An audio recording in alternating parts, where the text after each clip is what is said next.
Ash still drifted over the smoking waves as Drogon crossed the shattered straits, his vast wings beating the sulfur-tainted air in ponderous, patient strokes. Dawn broke bruised and bloody over the horizon, a smear of pink against the drifting pall. But the dragon's obsidian scales caught only hints of that failing light, drinking the color into matte darkness. Far below, island fragments shivered, scarred reminders of old Valyria's doom, but Drogon's mind held no memory of that lost empire. Only an instinct older than ruin, the pull of home, the promise of fire beneath stone. He circled once, twice, then tucked his wings and dropped through clouds that tasted of smoke and brine, spearing toward a caldera half hidden by steam.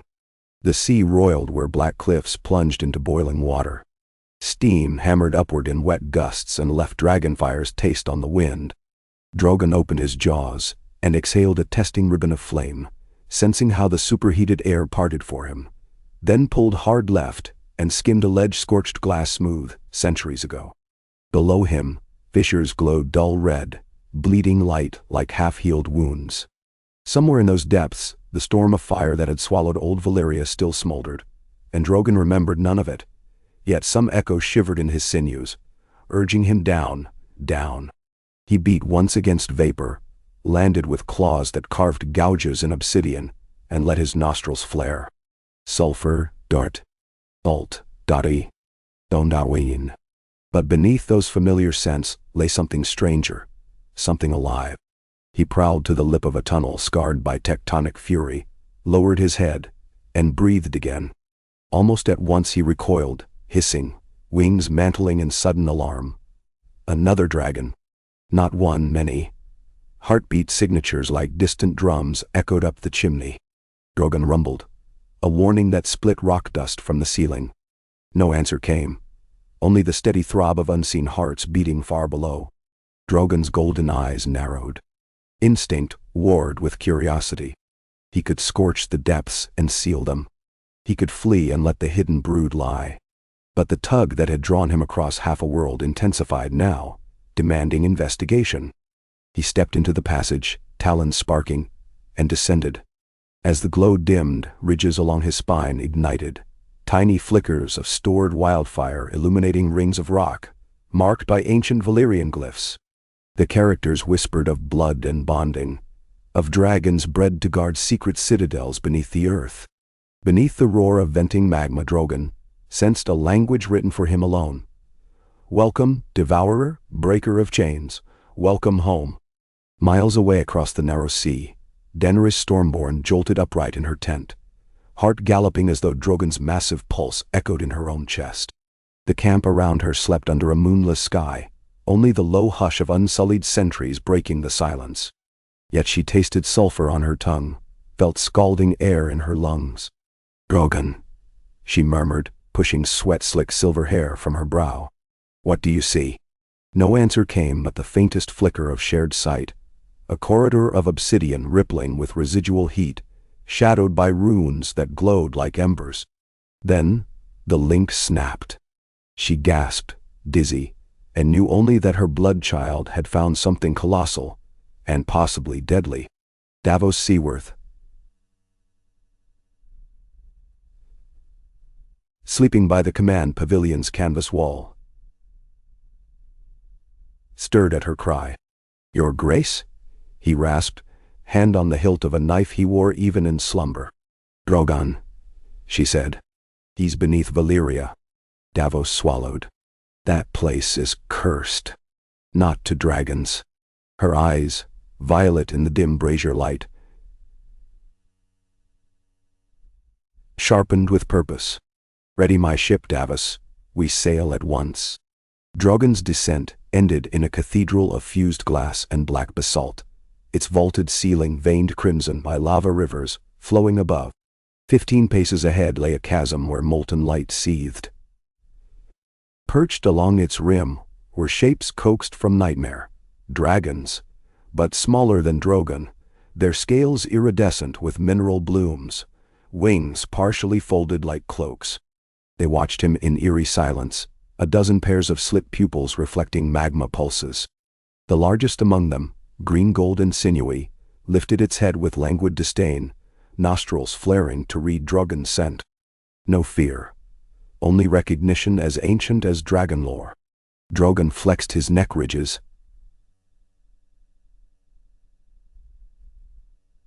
huffed smoke, then stepped forward until his shadow merged with theirs. Sparks leapt where his talons struck iron-laden stone. For a tense heartbeat the brood poised like statues. Then one juvenile, scales the hue of liquid brass, gave a tentative chirrup, almost reading. The green-gold matriarch answered with a low warble that rolled through cavern space. The air thickened with pheromones old as the doom, chemicals that spoke of hierarchy. Who led? Who followed? Who might dare challenge? Drogon's sheer bulk dwarfed them, but he was alone, and these hatchlings likely shared a queen's will. He roared once, a thunderclap that threw thermal currents in swirling eddies. The matriarch flinched, but held her ground. She unfurled wings patterned with volcanic glass colors, and answered in kind. A defiant bellow that rattled loose shards from stalactites. Drogon's pupils narrowed to slits. He inhaled deep, flame building behind barred teeth. The brood crowded together, wings overlapping like shields, and the matriarch's throat sacs ignited with pre-flame glow. But something in Drogon halted him. A scent beneath the challenge. Kin. Bloodlines bred from Valyrian's own, get sung through their pheromones. Memory not his own stirred. Varian sorcerers coaxing clutches from guardian stock, hidden for calamity's second coming. Drogon eased back, closing his burning maw, and uttered a softer rumble. Acknowledgement. Slowly he lowered his head to the cavern floor, an offer of coexistence. The matriarch tilted hers, uncertain, then slithered forward, and touched Drogon's snout with hers, a spark of contact that sizzled in the hot air like prophecy. Past that instant, the brood relaxed, breathing flame-tinged sighs, wings shuffling in collective relief. Drogon inhaled their acceptance and tasted destiny. These were his to guard or to lead. Above, magma thunder rolled, as though the world's heart beat faster in answer. The summer sea churned beneath the prow of the wyvern wind, as Daenerys' fleet cut southeast, sails snapping with unnatural haste under night's gale.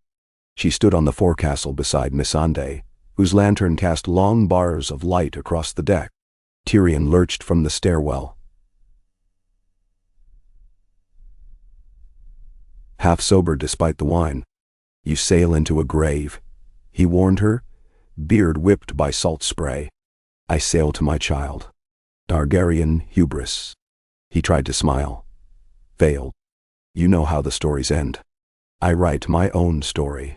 She looked past him at the dark waves. "And Drogon pens it in fire."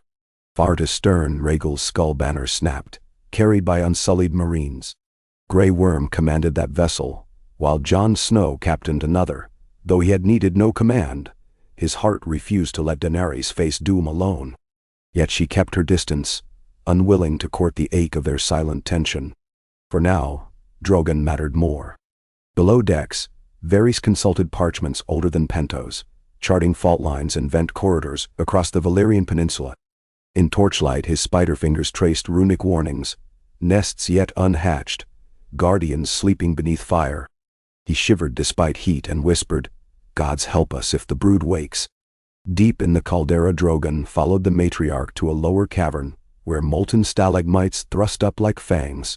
There, dozens of eggs rested in basalt cradles, each the size of a war helm, shells pulsing faintly with inner flame. The clutch shimmered in rainbow hues, cobalt shot with silver, jade marbled gold, obsidian flecked crimson.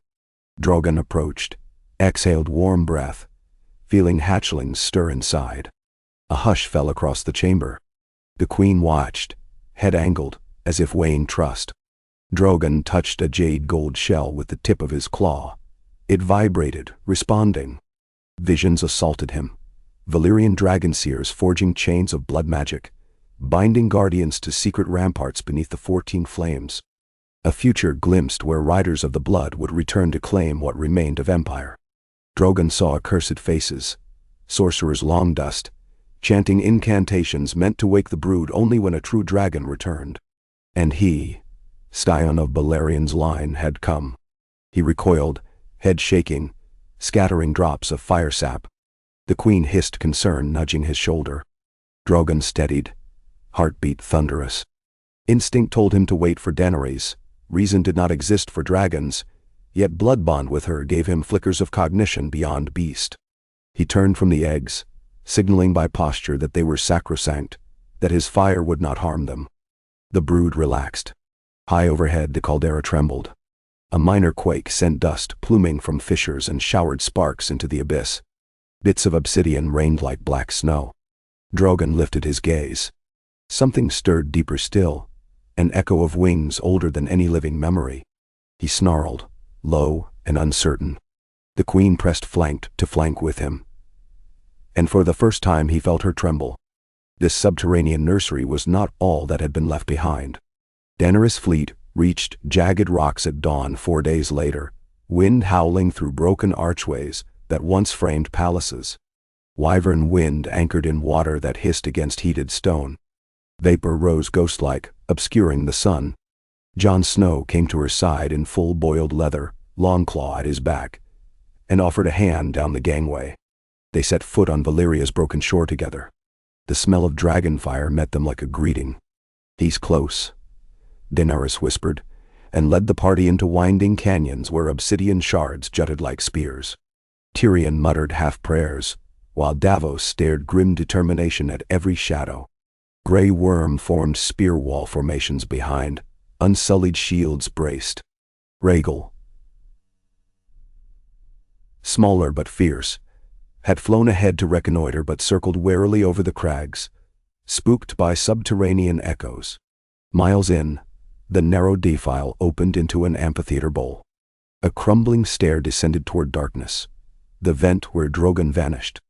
Daenerys paused, one hand on the rough wall. She felt heat thrumming through the stone. "He's beneath us," she said. Then she closed her eyes, seeking the link. At first nothing. Then a flicker. Eggs under molten light, a chorus of younger dragons, Drogon's wariness. And behind that, something monstrous. She flinched, inhaling. Jon steadied her arm. "What did you see?" Another heart beating. Vast. She shivered. Older than Drogon, older than Rhaegal, perhaps older than Balerion himself. Tyrion looked stricken. "You intend to meet it?" "I intend to claim it or slay it." She met Jon's gaze. "Or both." They descended. The tunnels swallowed them in sweltering dark. Torchlight limned glyphs that glowed faint when heat licked them. Varys translated as they walked. "Children of flame, guardians of the world's furnace, sleep until the dragon of triumph returns." "Sounds like you," Tyrion noted with dry terror. They reached the first cavern lip and beheld the Dragonbrood. Davos cursed softly. Dozens of lesser dragons hissed at their approach, wings mantling, but Drogon stepped from behind them, blocking path, tail lashing. At once the juniors quieted. He huffed a greeting, crouching to allow Daenerys her familiar touch. She pressed her brow to his snout, tears of relief steaming off her cheeks. "You frighten me," she whispered in Valyrian. Drogon replied in warm vibrations that thrummed up her spine. "Not danger, discovery." She lifted her eyes to the eggs, to the brood queen who regarded her with flames flickering behind emerald-flecked irises. Awe silenced everyone. Jon removed his glove and reached gently toward a cobalt egg. It pulsed under his palm like a living heart. But the ground shook again, far stronger. A fissure ripped across the floor.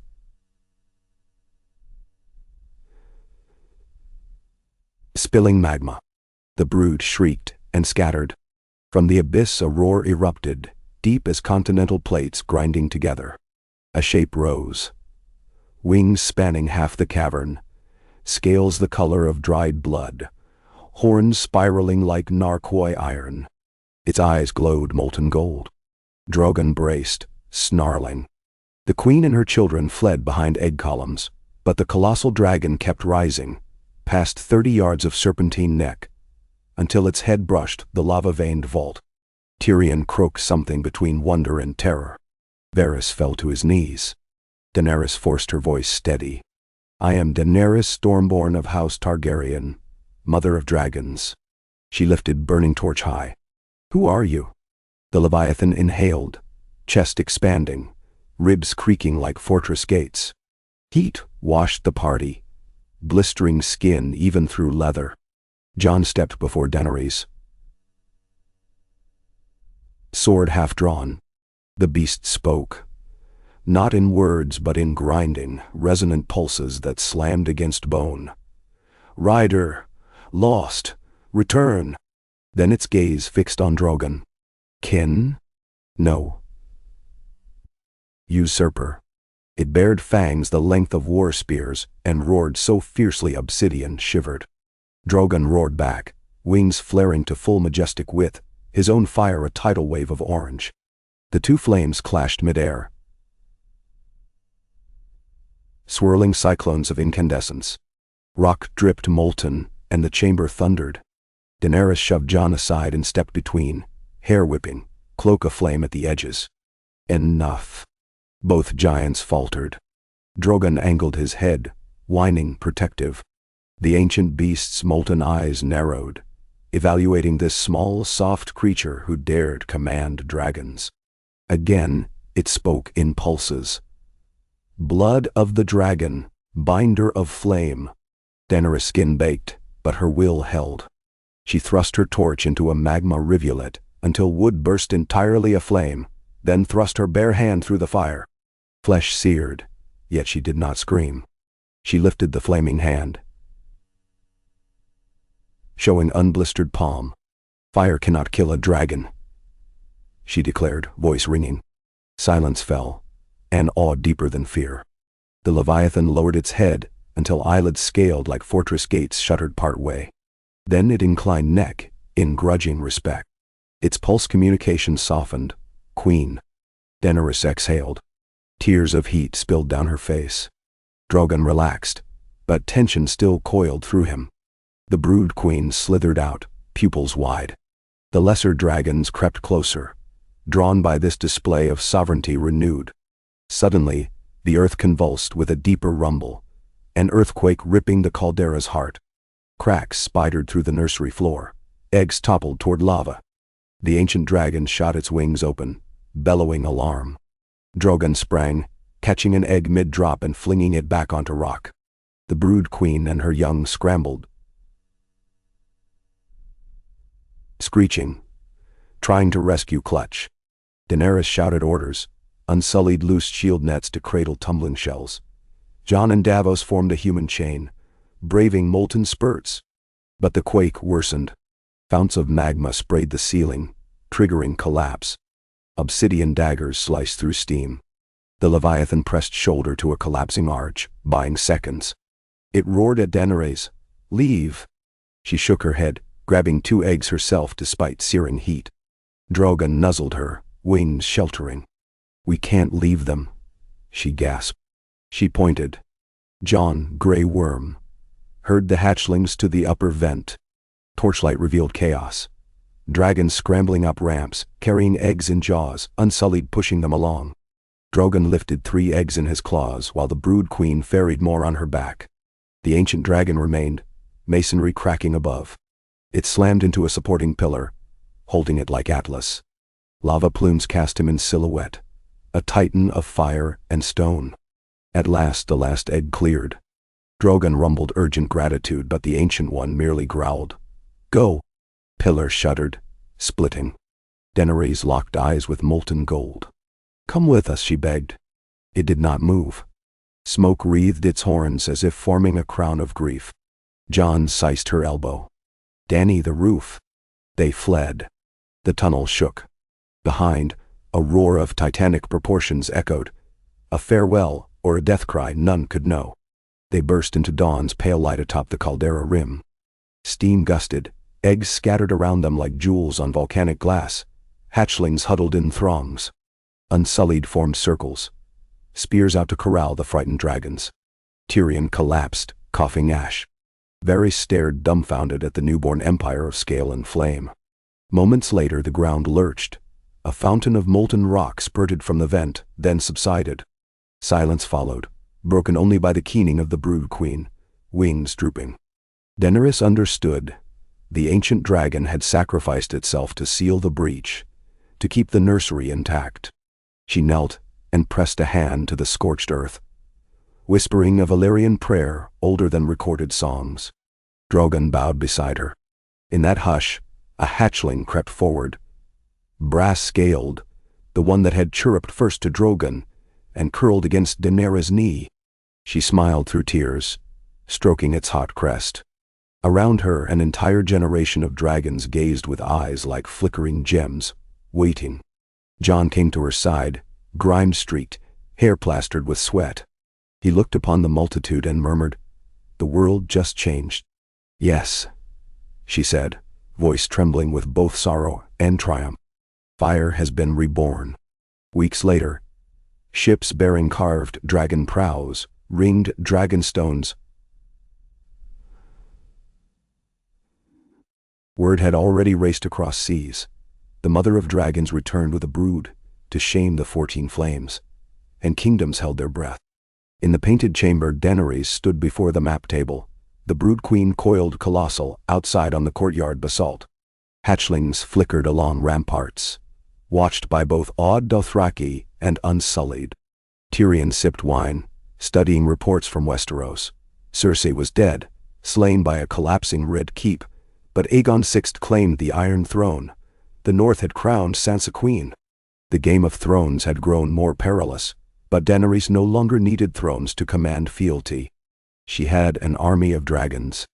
Varys slipped inside, soft as shadow. "Ravens from every realm," he intoned. "Bended knees in ink, but some plot rebellion, your majesty." She traced Valyria's broken coastline on the table. "Let them conspire," she murmured. "We will answer in fire or in peace, as they choose." Night came, and she climbed the eastern battlement where Drogon perched like a living mountain. The Brood Queen rested below, her new nest carved into cliff face. Hatchlings slept in luminous piles, warming each other with ember breaths. Daenerys leaned into Drogon's shoulder, and he hummed a low, contented note that vibrated the stone. She remembered the ancient dragon and its last stand. Some sacrifices paved roads for those who followed. Behind her, footsteps. Jon. She didn't turn. He placed a hand on her waist, silent. Together, they watched Valyrian stars glint off black waters. The air smelled of ash and salt, of endings and beginnings. Somewhere deep in her chest, Daenerys felt the hidden brood's hearts beating with hers, a chorus that promised a world reshaped. She whispered a vow to the night. Never again would dragonfire serve chains alone. It would guard the free, scorched tyrants, and light the way for born and unborn alike. Drogon's eye glimmered in the dark, reflecting her resolve. Beneath the ruins of Valyria, a legacy once buried now soared upon newborn wings, and the world braced for the age of dragons renewed. Moonlight poured like pale wine over Dragonstow's ridges, bathing tower and tide alike in a hushed argent that seemed almost holy after the furnace glare of Valyria. Daenerys stood upon the stone drum's highest balcony, bare feet on rough volcanic rock still faintly warm from the day's sun, and listened to the sea colliding against the basalt teeth below. Behind her the keep breathed with new life. Unsullied patrolled ramparts now patrolled as much by hatchlings as by men. Dothraki bonfires dotted the lower courtyards, and the Brood Queen, the dragons had begun calling her Adramara, the first mother, coiled in the shadow of the eastern wall, great opalescent eyes half closed, sentinel and guardian in one. She inhaled salt damp and sulfur trace, and thought of all she owed the night sky dead. Rhaegal, fallen in a bolt of Qyburn's spite, Viserion enslaved beyond the wall, and the nameless Leviathan who had held the Valyrian vaults upon his spine until molten tide buried him. Blood of her blood, kin of her kin, hosts that would never know the whisper of newborn wings, now pealing through Dragonstone's skies. Soft bootfalls sounded behind her. Jon paused at the threshold, cold black hair framing a face limned silver by moon. He waited, sensing her thoughts, then crossed the last steps until their shoulders brushed. She leaned into the comfort of his heat, surprising herself with how natural the contact felt, despite the silent trenches that still marked their hearts. He didn't speak, but his hand sought hers, fingers twining, scars aligning like runes. Far out in Blackwater Bay, a quiver of orange marked a fishing vessel's lamp. Closer, a young drake wheeled, practicing tight banks above the tide pools, sending diamonds of spray into the moonlight. Daenerys tracked its flight, every subtle tilt of wings as familiar as the movement of her own arm. When the hatchling finally settled upon an outcropping, trumpeting triumph into the night, she exhaled an ache she hadn't known she carried. "In the north," Jon murmured, his voice low enough to be mistaken for wind, "there's a tale about the first Stark to see a dragon." He bowed. The beast bowed back. "The Northmen said winter would end the day a dragon bent knee to man. Dragons bent knee to no one," she replied, but without heat. She turned her hand palm up, letting their fingers disentangle, and traced invisible sigils in the air. "They bow only to those they choose, and sometimes not even then." His breath brushed her ear, sending a shiver that had nothing to do with chill. "You drew us out of Valyria alive. They chose well." Daenerys wanted to ask if he did too, if he chose her future the way those hatchlings chose the volcanic hollows of Dragonstone for roost. But fear coiled, old as betrayal, and fresher than scars. Instead, she stepped back from the balcony and led him through arched doors into the council chamber, where shadows from braziers danced across the ancient table carved as Westeros. Inside, they found Tyrion bent over parchments, red wax seals scattered like rose petals across the carved terrain. Varys perched nearby, quill suspended above a freshly unrolled cipher, eyes flicking left and right, as though listening to voices carried on drafts alone. "Reports?" she asked. Tyrion straightened, absently smoothing his doublet. Finery in Lannister crimson gone almost black in torchlight, but he wore no lion crest now, only a tiny silver dragon pin. "Some petty lords of the Reach have already begun hoarding grain in expectation of firestorms. The Stormland sends entreaties for alliance, Gendry especially, and Sansa writes that the North will recognize no monarch who does not first swear sheath to their sovereignty." Daenerys traced a fingertip over the crude alabaster ridges that represented the neck. "And Aegon?" Varys set down his quill. His envoys claim the lion's share of fealty. "The capital has rallied to his banners with surprising speed. Gold cloaks have sworn him their oaths, and the lords of the Crownlands follow suit. He speaks of peace with the North, citing your previous occupation." Tyrion's mouth twisted. Peace through replacement very often looks like capitulation. He's young, popular, and he has the Tyrell gold behind him. Westeros is weary of war. A bright new dragon with unmarred banners is easier to love than one they remember, atop a blackened city. "Then do I never." "You think they fear me," Daenerys said, though it wasn't a question. "I think memories sour faster than wine untended." Jon's gauntleted knuckle rapped the table near the Riverlands. "Fear cuts both ways. They dread her wrath, but dread her arrival more, because it reminds them of their own guilt in turning aside. Summer knights who never fought the shoeless at Slaver's Bay cannot bear to be reminded what that war demanded." His gaze was iron upon Tyrion. "Aegon offers simpler stories." "Stories," Varys agreed. "Yet stories shape crowns. And there is another matter. The Citadel's ravens speak of an unusual congregation in Old Town, archmaesters debating scrolls unearthed from Vathian ruins. They believe Valyria's brood foretells not an age of dragons, but an age of sundering, where fireborn creatures consume the fields and seas, until ash thickens every lung. Farmers already mutter prophecy to their children at night. "Bendowain." Daenerys closed her eyes, conjuring again the Leviathan's death, the self-immolation of a guardian more ancient than the wall of ash now swirling in smallfolk fear. "If the world expects ruin, we must promise renewal, not threat." Tyrion poured wine into 3 pewter cups, gestured softly. "Drink steadies hearts." How do you plan to convince them? Her answer unfolded like a banner in her mind. By going west, she said. By sailing for the arbor and the reach, where grain feeds half the 7 kingdoms. We save their harvest from the rot of fear. Adramara and her children will hunt only the krakens and sharks that plague the coasts. The realms will see dragons shielding food, not burning it. And now? Varys dipped his head. Symbolics, a gesture both generous and tactical. But the path to the arbor runs beneath the Redwine Straits. The Shield Isles hold scorpions still. Lend them to the sea, Jon replied, as though speaking to sword wind rather than men. Scorpions drown. Daenerys studied him. The set of his mouth reminded her of snowy ramparts and the roar of undead hordes. She lifted her cup, wine lapping red as blood. Tomorrow we sail, she said. Grey Worm prepares the fleet. Tyrion draft letters promising harvest guardianship and safe shipping lanes. Varys, whisper into every maester's ear, the dragons carry seeds of life, not doom. We depart at dawn's first ember. Tyrion lifted his own cup. To dawn then, and to whichever side of the sunrise we find our enemies. Dawn came cold, fierce wind whipping banners so high they snapped with rifle cracks. Below, piers groaned beneath cargo.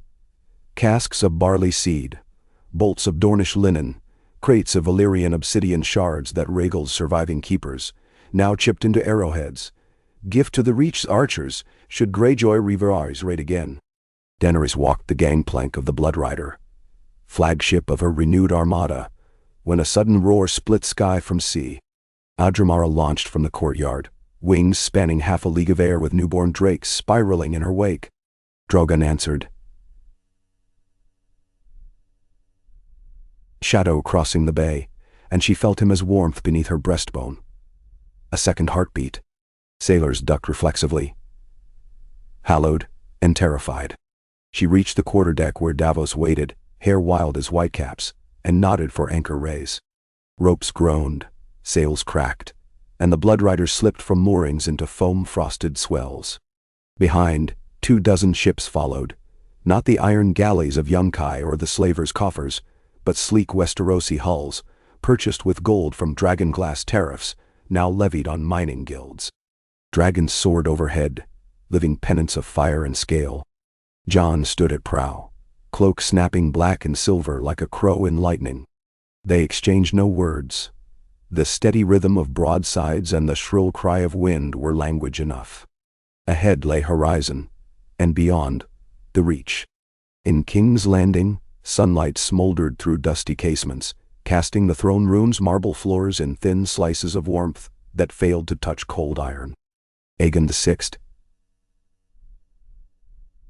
silver hair tied in a warrior's knot, descended steps dwarfed by twisted swords. His hand, Jon Connington, gaunt from years across the narrow sea, paced quick beside him, muttering news of crops, of Dornish skirmishes, of rumors that Dragonstone's skies burned with new serpents.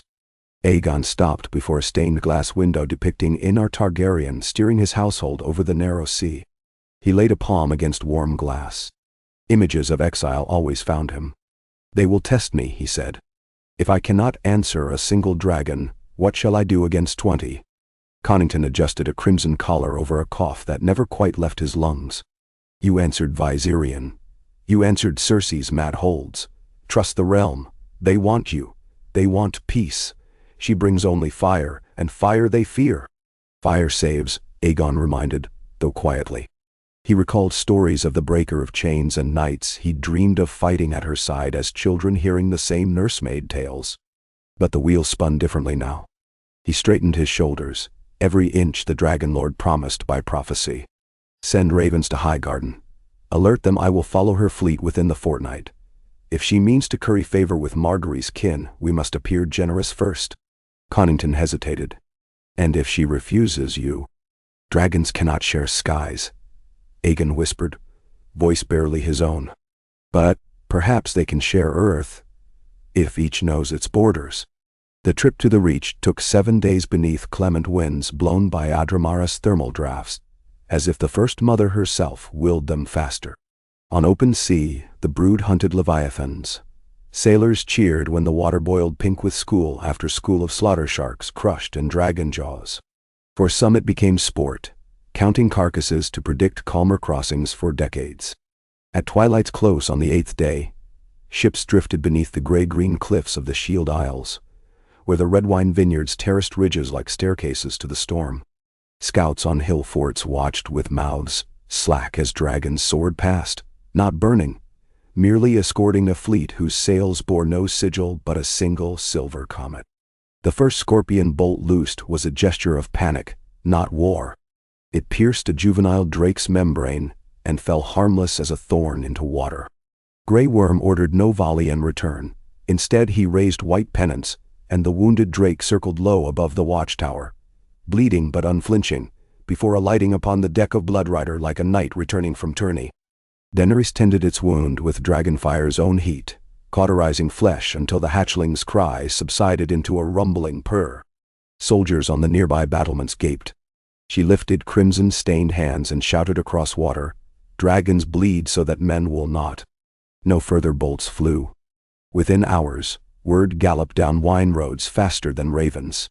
By dawn, the entire reach flooded Torhol's harbor to witness a mother and her legion of fire glide upon the waves without burning a single mast. At the arbor's port of Ryansport, Lady Alara Redwine greeted Daenerys in robes of sea-foam silk. She bowed low, and the gathered fisherfolk followed. Their faces were wide with both fear and marvel, each dragon overhead a winged question. Was this queen deliverance or doom? Daenerys stepped forward, ash-colored cloak brushing dock planks, and unclasped a satchel. Seeds spilled between her fingers, scattering like gold pellets onto wood. "I bring these," she said, her voice carrying across hush, "to plant where ash once fell. I bring dragons to lift plague from your nets. I bring swords only to stave off those who would starve you." A murmur rolled through the crowd. A fisherman kneeling at the verge plunged a shaking hand into the seeds, lifted barley lights into sunrise and wept. Through the days that followed, the dragons did as promised. They patrolled sea lanes, scattering shoals of famine fish, herding schools toward nets, searing storms before they thrashed vineyards, and they hunted krakens, whose black tentacles lay rotting on breakers. A new commodity for potions and glue. Men learned to cheer the shadow of wings. Tyrion filled ledgers with trade packs, signed in wine-red ink.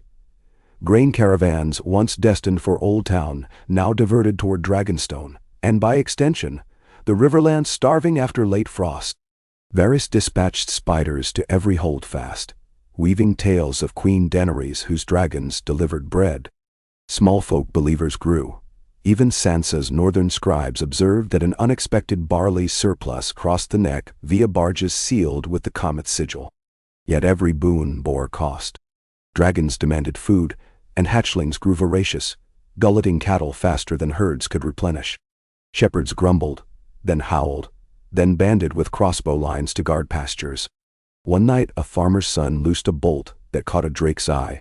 It died thrashing in a field of ripening oats, torching half the crop in dying spasms. Word of the ash-blasted acre raced north and south. The Dragon Queen had failed leash. Days later, Daenerys stood before the charred ruin, smoke smoldering sweet as burnt apples. The farmer knelt, sun shackled beside him. She touched scorched earth. A Dramaris brood circled overhead, restless. The father's voice trembled. "Spare him, your grace. This land feeds 10 families. We thought. She understood what they had thought. That dragons could be slain before dragons fled. She looked to Drogon. "I promised wheat," she said. "I failed. A life cannot repay ashes. Only seed." She unlatched another satchel, richer, heavier, and poured it into the farmer's calloused palms. Then she reached for her own blade and drew it across her forearm, letting blood fall with seed. "Stone grows nothing," she whispered. "But blood in earth wakes new roots. Plant. I will send water and watch." The man wept anew, not from fear, but from mystery of mercy. His son's chains were struck, and in days a new field, richer, sprouted where ruin lay. Still, rumor twisted mercy into madness. The queen bled herself to sow necromancy. The citadel whispered more dire prophecies. Merchants decried lost cattle. Highborn sons longed for scorpion glory. Opposition brewed like stormheads over the sunset sea. In Highgarden, newly crowned King Garland Tyrell, Margaery's elder brother by the faith's decree, after her trial burned old petals to ash, met with Aegon's ambassadors beneath rose-lattice boughs. They spoke of alliances seeded in fear of a dragon horde expanding past Harvest Guardian into Harvest Tyrant.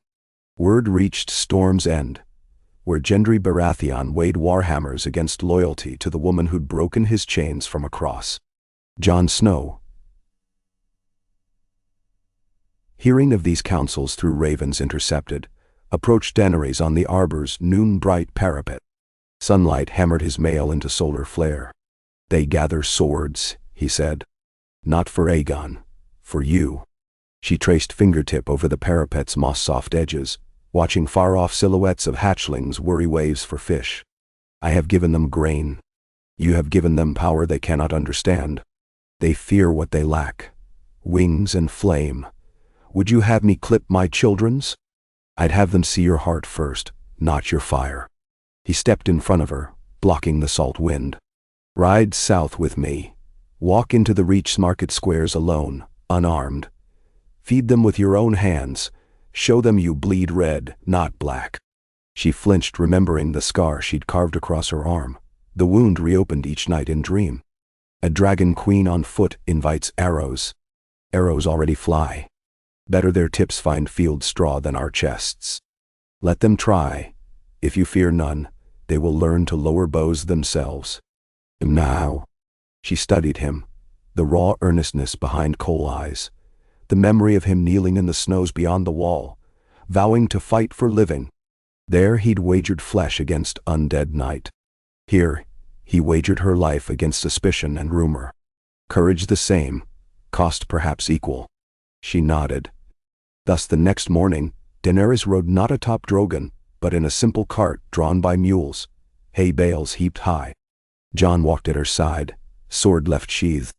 Tyrion, anxious, followed at distance with a single spear escort. The cart creaked into the arbor's central square, where merchants hawked honeyfish and vintners offered casks of green grape. Conversation stilled as townsfolk recognized silver hair loose in sea breeze. She leaped from the cart bed onto cobblestone and began to hurl loaves, baked dawn blush warm, from baskets. Children squealed, mothers gasped, men jostled to catch bread still steaming.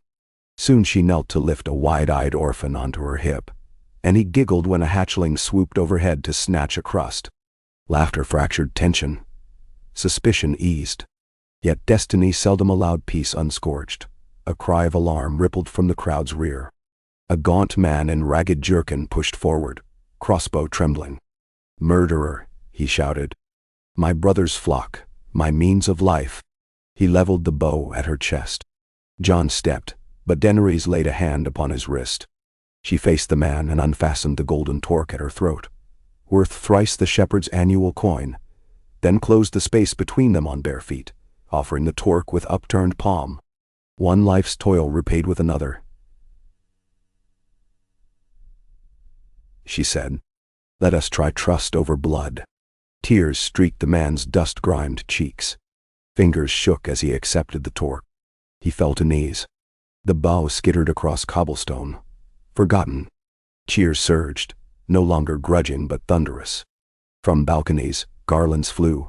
When she rode back to the docks that sunset, more than bread-filled carts. Townsfolk piled fruit, honey, herbal draft, and even bolts of loom-fresh cloth. Gifts for the queen who gave grain and forgiveness. Months passed. Harvests swelled. Wherever dragons roosted, blight fled. Volcanic ash they shed proved potent fertilizer. Fields ripened richer than memory, and gold overflowed tithe coffers. Not all loved the queen.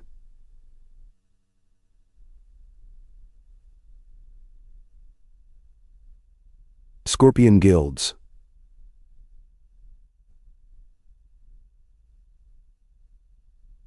stripped of war orders, plotted hush. Faith militant whispered that dragons defied the Seven's dominion. And in King's Landing, Grand Maester, a council convened in the Red Keep Solar. Aegon, Connington, Garland Tyrell, Gendry Baratheon, and Sansa Stark, seated around an oaken circle, carved with 7-pointed stars. Maps littered its surface. At the center lay a single obsidian scale, stolen by a spy from the arbor, iridescent, sharp as judgment. Aegon lifted it by candlelight. If I ride for Dragonstone with sword alone, I become Blackfire reborn. If I invite her to council, I risk throne itself. He folded the scale into a blood-red handkerchief, as though hiding omen. Sansa's voice spilled winter calm. Send for her, not as subject but as equal. Let her brood guard your harvest as they guard hers. Offer union by oath rather than chain. Garland's brow knit beneath curling brown hair. And if she refuses peace, then you will know, said Gendry, massive shoulders shrugging. What every forge master learns. Iron yields to flame only if hammered swift. Otherwise, it shatters. Aegon's violet gaze lingered on each face.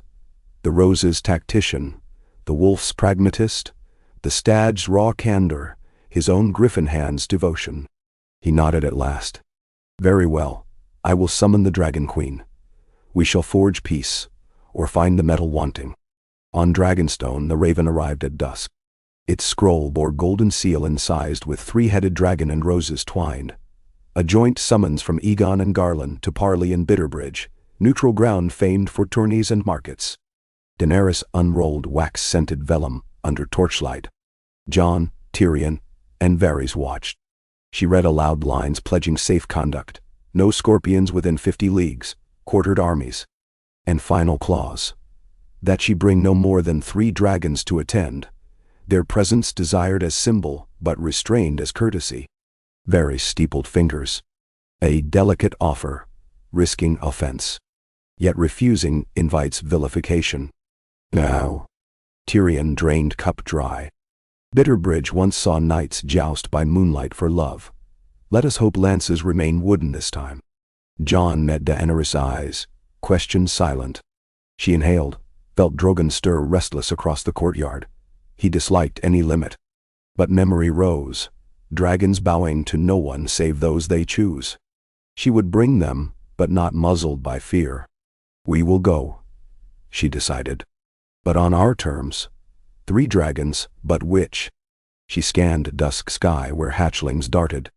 Drogon, obviously. Adramara? Too vast, too wild. She summoned instead the brass-eyed juvenile, whose membrane still faintly scarred from that first scorpion bolt, a reminder that wounds heal. The third, she chose a sleek blue drake, swift as wind, messenger of possibility. Preparations began. Armor polished,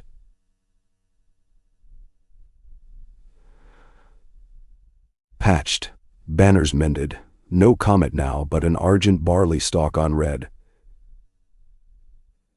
Sigil of harvest reborn. When dawn came they set forth. The Bloodrider again, flanked by sleek triremes crewed half by Westerosi sailors, half by former slaves now free to earn wage under open sky. As fleet rounded the gullet of Blackwater Bay, a storm brewed from northeast, quell of gray thunderheads. The brass hatchling keened excitement. Lightning made bright games of its scales. Drogon roared pleasure and rode thermals, dragging cloud-forked flame and comet tails behind. But Adramara, left to Brood's care on Dragonstone, sensed disturbance beyond simple weather. Deep inside basalt cliffs, her tongue tasted change, earthquake quivers that made eggs tremble. She bellowed to hatchlings, her massive head pushing them into tunnels once evacuated. The ground beneath Dragonstone's central keep sighed like a living beast.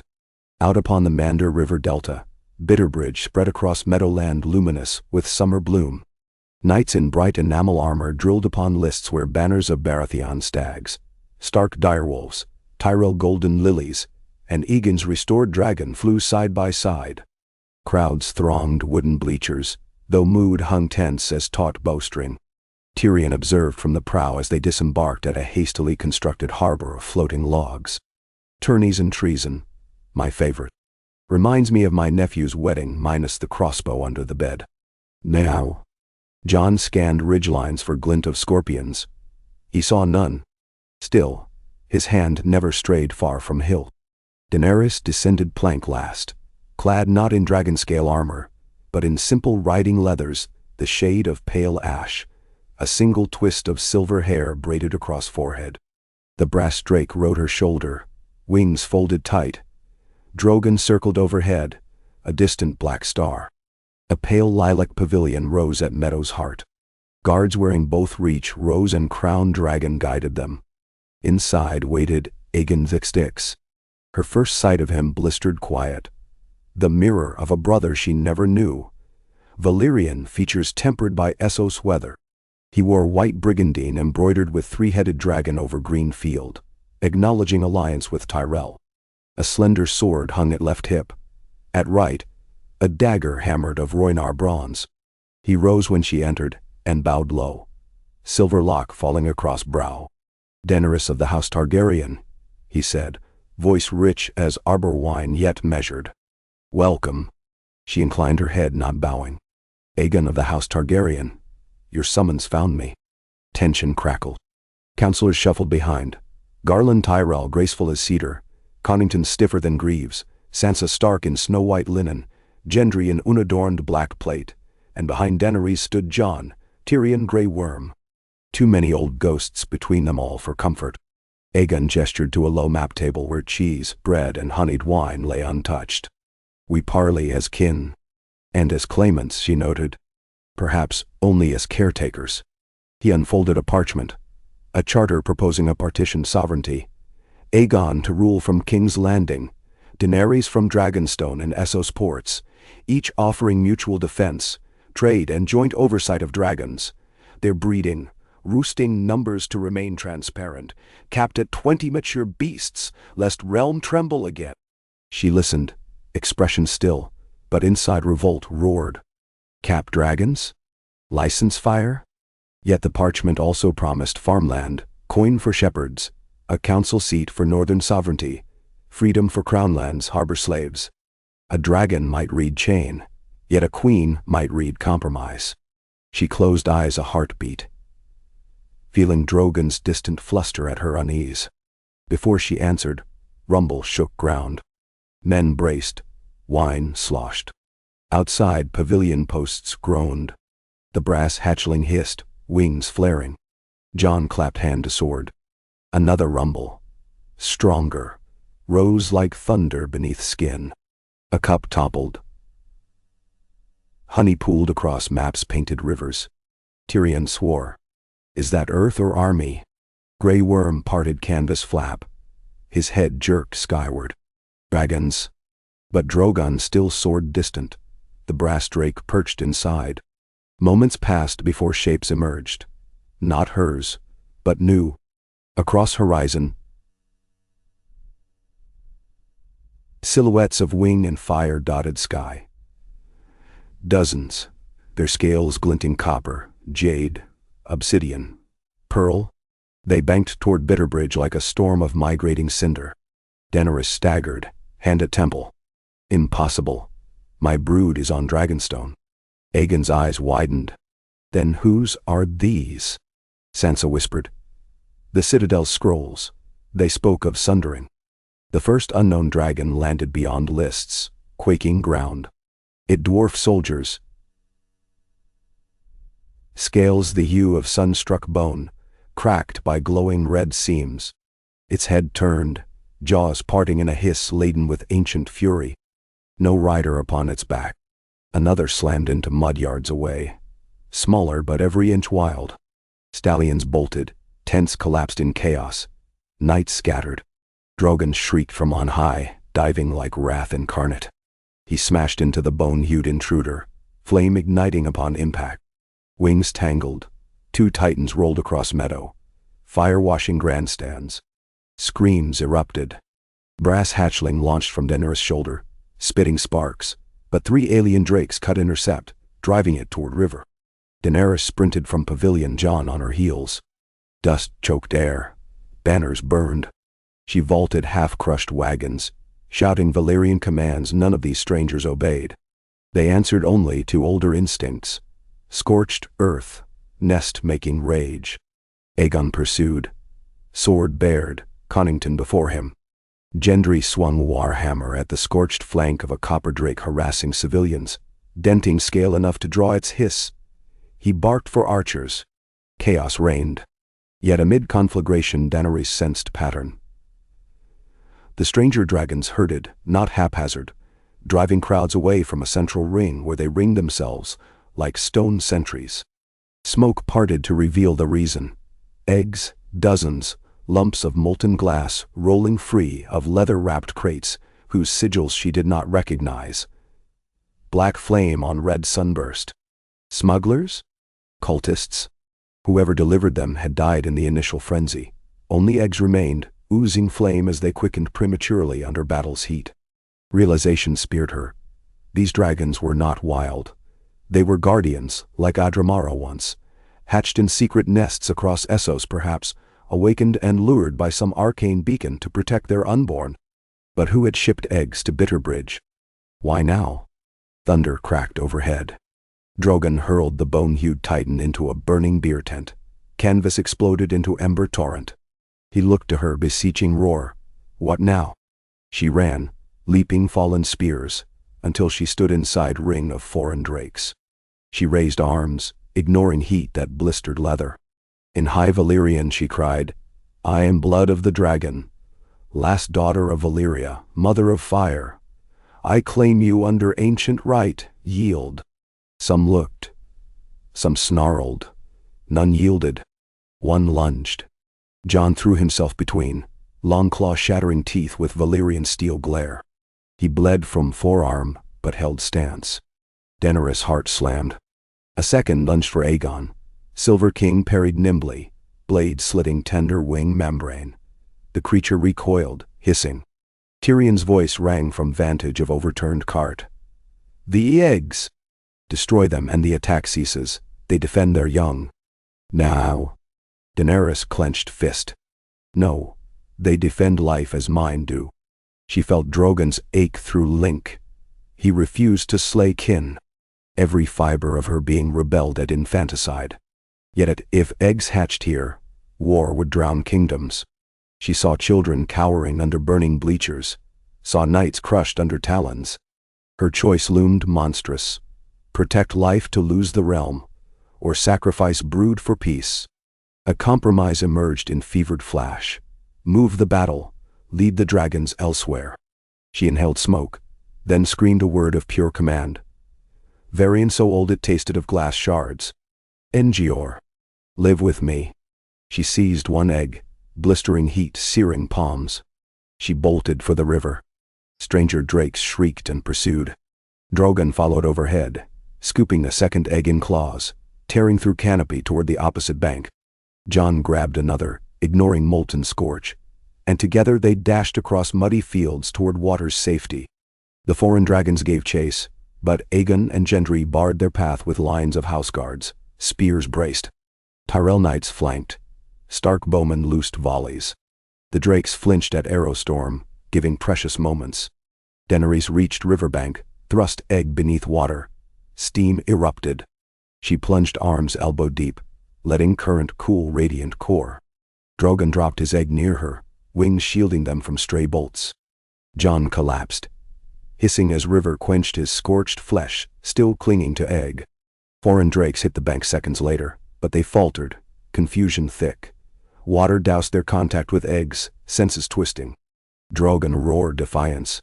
When one copper brute dared step, Drogon's flame hammered its chest, sending it stumbling into deeper current where weight dragged it under. Two more drakes splashed, found wings sodden, beat retreat. Across meadow, the bone titan, wounded, took flight, calling pack to follow. They lifted into dusk, circling once before banking southeast, leaving eggs behind. Their cries faded. The field fell eerily silent, save for crackle of smoldering tents and the moans of injured. Daenerys knelt in mud, arms raw red, and watched bubbles rise around cooling eggs. Cracks spidered across outer glaze. Life pulsed still. Water would not kill them, merely numb. Slow. A temporary lull. Tyrion limped up, coughing. "You may have lured hornets from Hall," he rasped, "but you've placed nest beneath your own roof." Aegon staggered near, Connington supporting him. Blood trickled from his cheek. He studied egg cluster afloat like volcanic pearls, then met Daenerys' eyes. In them she saw mirrored shock, respect, and fear. "We must decide," he said. "If those hatch, they choose sides. Someone's. If they choose neither, they burn all." Bendero. Dusk deepened, washing meadow in bruise purple. Dragons wheeled distant, hares and alien both, drawn wide by injury and exhaustion. All armies lay too broken to continue fight. Yet still, the future perched unborn in river's cradle. Daenerys rose, mud rivulets tracing burns. "We will not destroy them," she said. "But we will not raise an army unwitting." She turned to Aegon. "Together we fly to Valyria's ruins.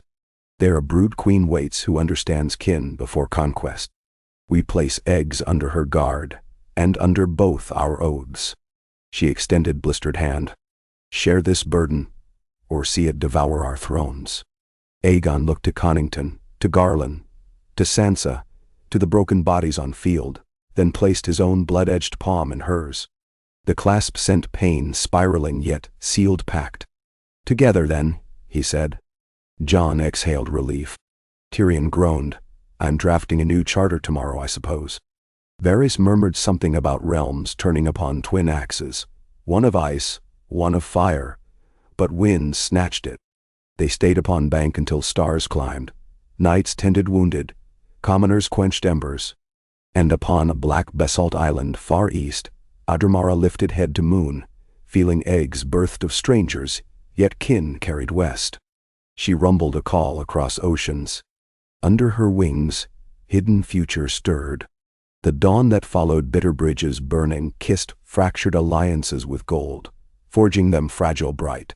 Dragons, it seemed, would no longer be chained by any one house's colors, but by wills intertwined in greater cause.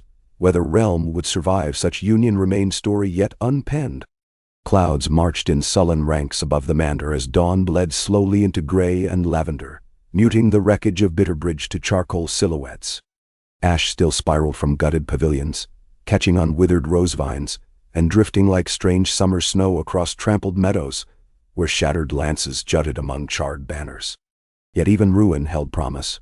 In the broad curve of riverbank where stranger eggs cooled beneath lingering mist, the first sign of dawn glimmered on a newly tempered alliance.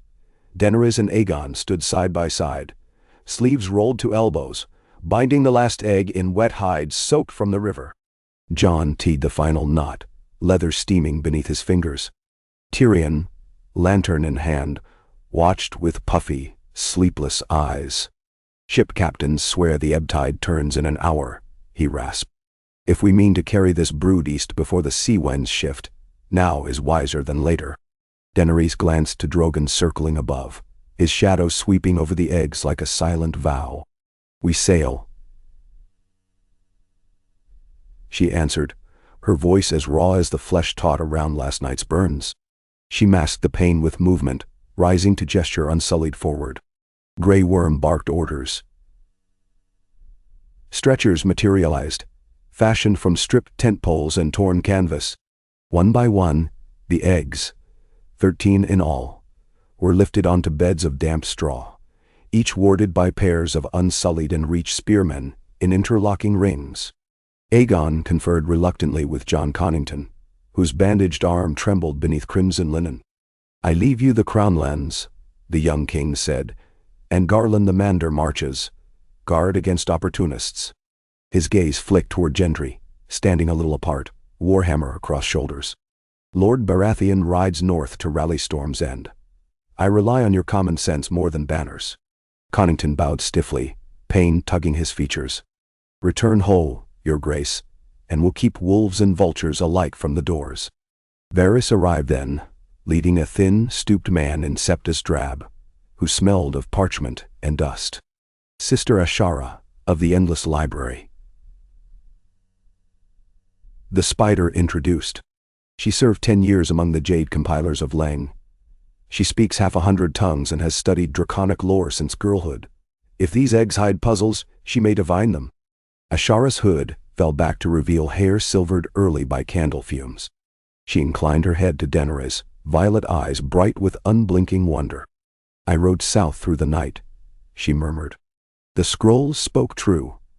Fire has bred again in secret places. We must know who called them. Knowledge later, Daenerys told her. First, we keep them alive. The fleet that slipped from Bitterbridge's makeshift pier an hour before noon was a ragged union of hulls. Tyrell green-hulled wine carriers, sleek Dornish Dramans, Dragonstone triremes, even 2 black sail levies from the Stepstones whose captains sought pardon by deed. They followed the winding Mander to the Sunset Sea, decks crowded with wounded knights and curious smallfolk volunteers who had begged to sail after hearing the Queen's call for steady hands. Word of the alliance had raced ahead on Raven Wing. Docklands along the river erupted in cheers as dragons soared overhead, cheers tempered by trepidation whenever shadows eclipsed the sun. Drogon kept watch at high altitude, while the brass-scaled Scar and the blue quick Zephyr skated nearer water, skimming crests to gulp startled fish. Stranger dragons had not returned. Scouts reported them tracking east, as if drawn inexorably toward the same destination as Daenerys' fleet. On Bloodrider's quarterdeck, Daenerys shared charts with Aegon and Sansa, planning courses across the narrow sea most free of Cohoric raiders. Gendry stood with arms folded, scowling at unfamiliar navies. Tyrion, juggling Raven's missives, muttered constantly about supply lines. Barley, river eels, casks of arbor gold requisitioned to keep sailors docile. Ashara pored over each egg hourly, studying shellfishers with alchemist's glass, murmuring temperature spells that smelled of camphor and crushed pearl.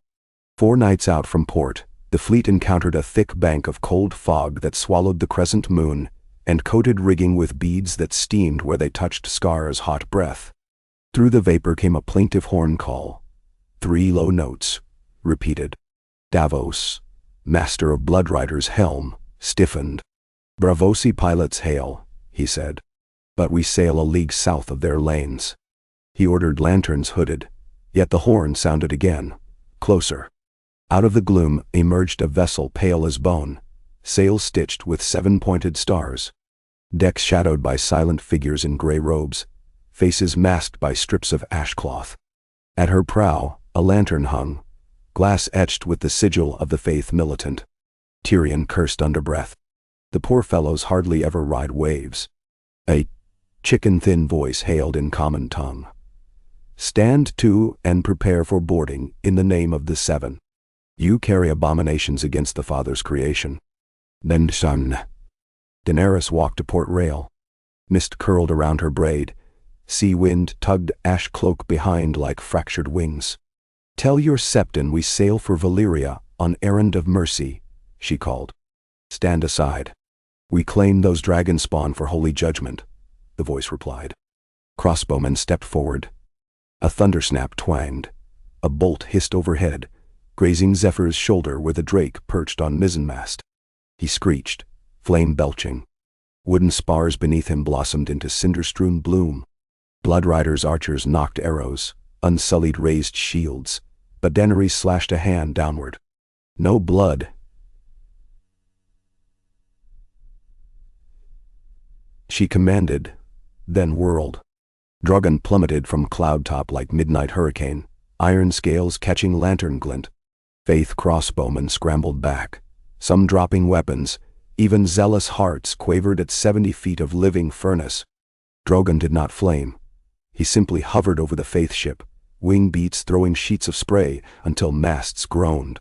One gust snapped the poor fellow's top gallant, Sailcloth ripped, rigging tangled. The bone-white hull yawed sideways near keeling. Daenerys met the shrouded spokesman's gaze across the water. "Choose life and witness," she called, "or choose misguided death." Silence, broken only by waves. Crossbows lowered. She nodded once. Drogon banked away, fog swirling in wake like torn veils. The eighth vessel fell behind, its horn wail dwindling to lonely semaphore. That night on Aft Castle, Aegon found her staring into lantern-lit foam. "You spared them. Spare one zealot, and he will preach my mercy," she said. "Slay him and others will mythologize my wrath." He leaned on railing, studying her profile. "I learned young that rulers are measured by monsters they control." She almost smiled. "You think I control these?" She nodded toward sleeping Scar curled over hatch grate. "I negotiate daily." After a pause she asked, "Will your lords accept such negotiation?"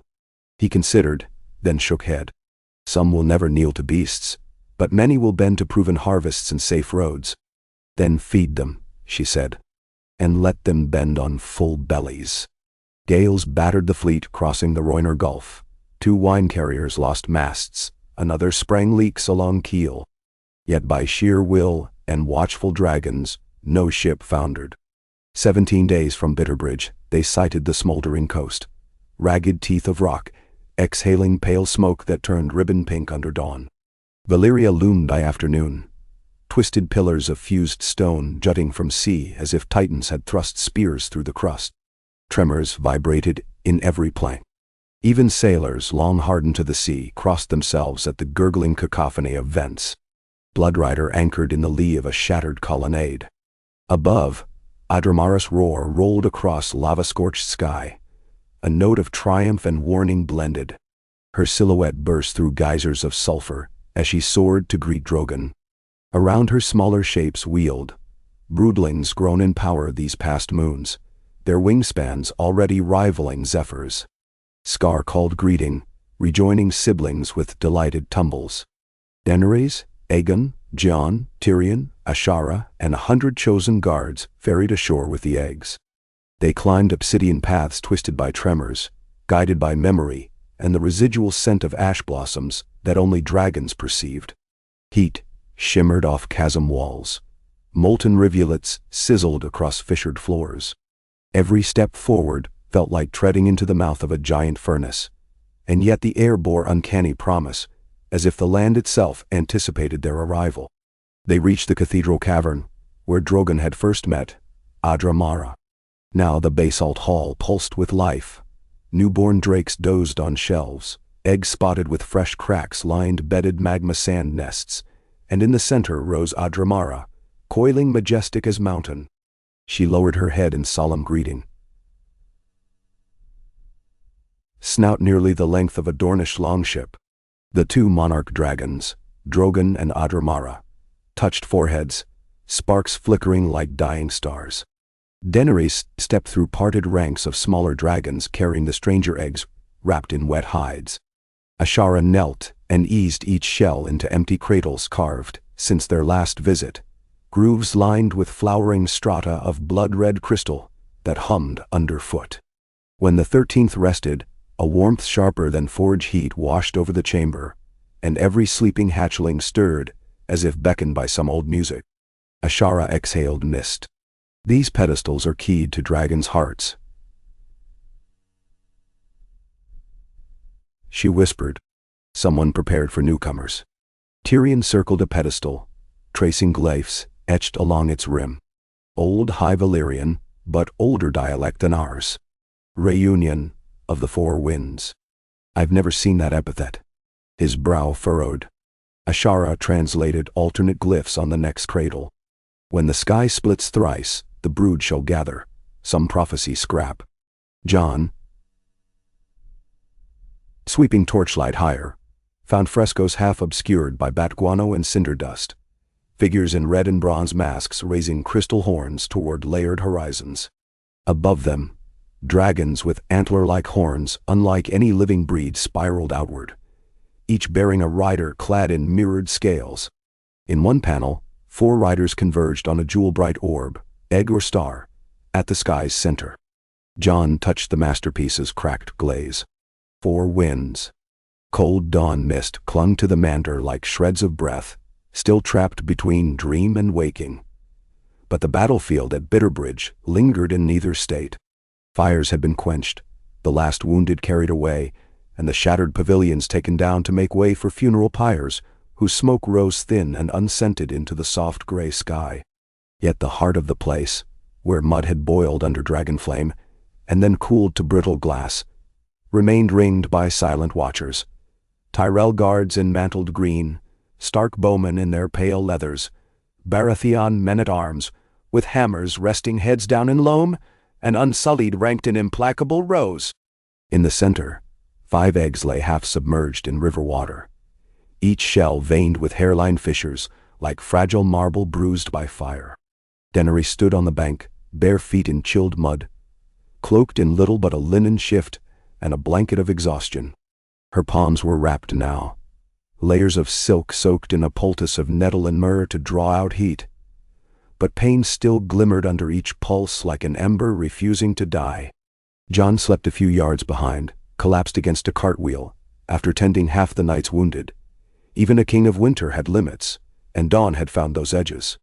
Beyond, Aegon paced a narrow strip of ground between river and ruined tilt-yard, the weight of too many newborn possibilities bending his shoulders. Every few moments his gaze drifted to the eggs, as though each crack might detonate. Near him, Garland Tyrell and Sansa Stark argued in hushed voices about quartering the surviving refugees. Every small folk tent destroyed by dragons meant thrice that number needed bread, while Gendry hammered straight any spearheads salvaged from charred shafts. Across the bank, Tyrion and Varys crouched over a soot-stained map, stones for markers. They slid them in deliberate silence, replotting a realm whose borders had just stretched far beyond cartographer's ink. When the sun finally lifted free of distant oaks, it flared against a scaled silhouette, spiraling downriver. Drogon, returning from pre-dawn patrol. He banked hard into the sunrise, obsidian wings briefly eclipsing light and casting a rippling bar of shadow that swept across the field like the closing of a book. Soldiers flinched. Many still could not decide whether to kneel or flee at his passage. He alighted beside Daenerys with a thump that drove mud and splinters into the air, his neck snaking low until one molten eye, vast, golden old, hung before her. "I know," she murmured, pressing a bandaged hand against cool scale. "They are stirring," he rumbled, deep enough that ripples coursed outward across the river's surface, then extended a single talon toward the eggs as if to underline her words. The nearest shell gave a tiny squeal of protest, more feel than sound, and a jagged line lengthened through its opalescent shell. At once a flurry of movement spread among the watchers. Sentries drew tighter ranks. Archers knocked arrows by reflex. Unsullied advanced half a pace, shields overlapping. Even Garland's sure, measured voice slid up an octave as he called for buckets of water and sand. But Daenerys lifted one hand and all motion froze. "Let them break the shell," she said, though her throat ached to believe it was her own verdict. "A hatchling drowned in fear will learn only dread." Tyrion, rising from his map, muttered, "Fortunate, then, that only the realm has cause to be afraid." Jon stirred awake, took a single look, and pushed wobbling to his feet. Shaking strands of dark hair from his face, he crossed to stand beside her, drawing no weapon and bringing instead a calm that seeped like warmth through chilled sinew. He nodded once, word enough. The first shell cracked wide at last. A glossy foreclaw, white gold like champagne seen through clear ice, punched outward, curled, withdrew. A second thrust followed, accompanied by a high, almost plaintive keening that set teeth on edge. Shell shards sloughed away. Then the hatchling emerged. Sinuous, slender,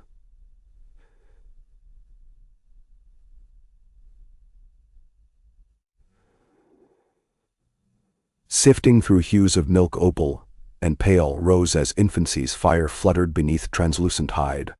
It shook once, scattering water like diamonds, then stared directly at Daenerys with pupils yet unfocused, yet knowing. Drogon breathed slow steam, but made no sound.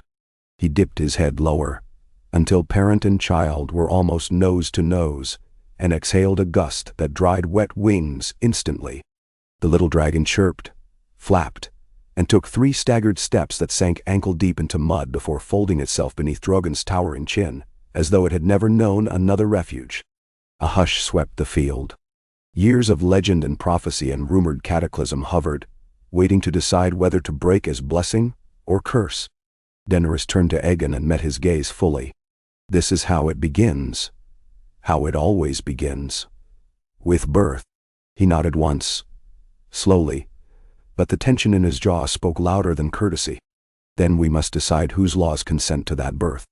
She almost laughed, though not with mirth. Laws? Dragons have one law, survival. And men have many, Sansa cut in, voice measured but iron.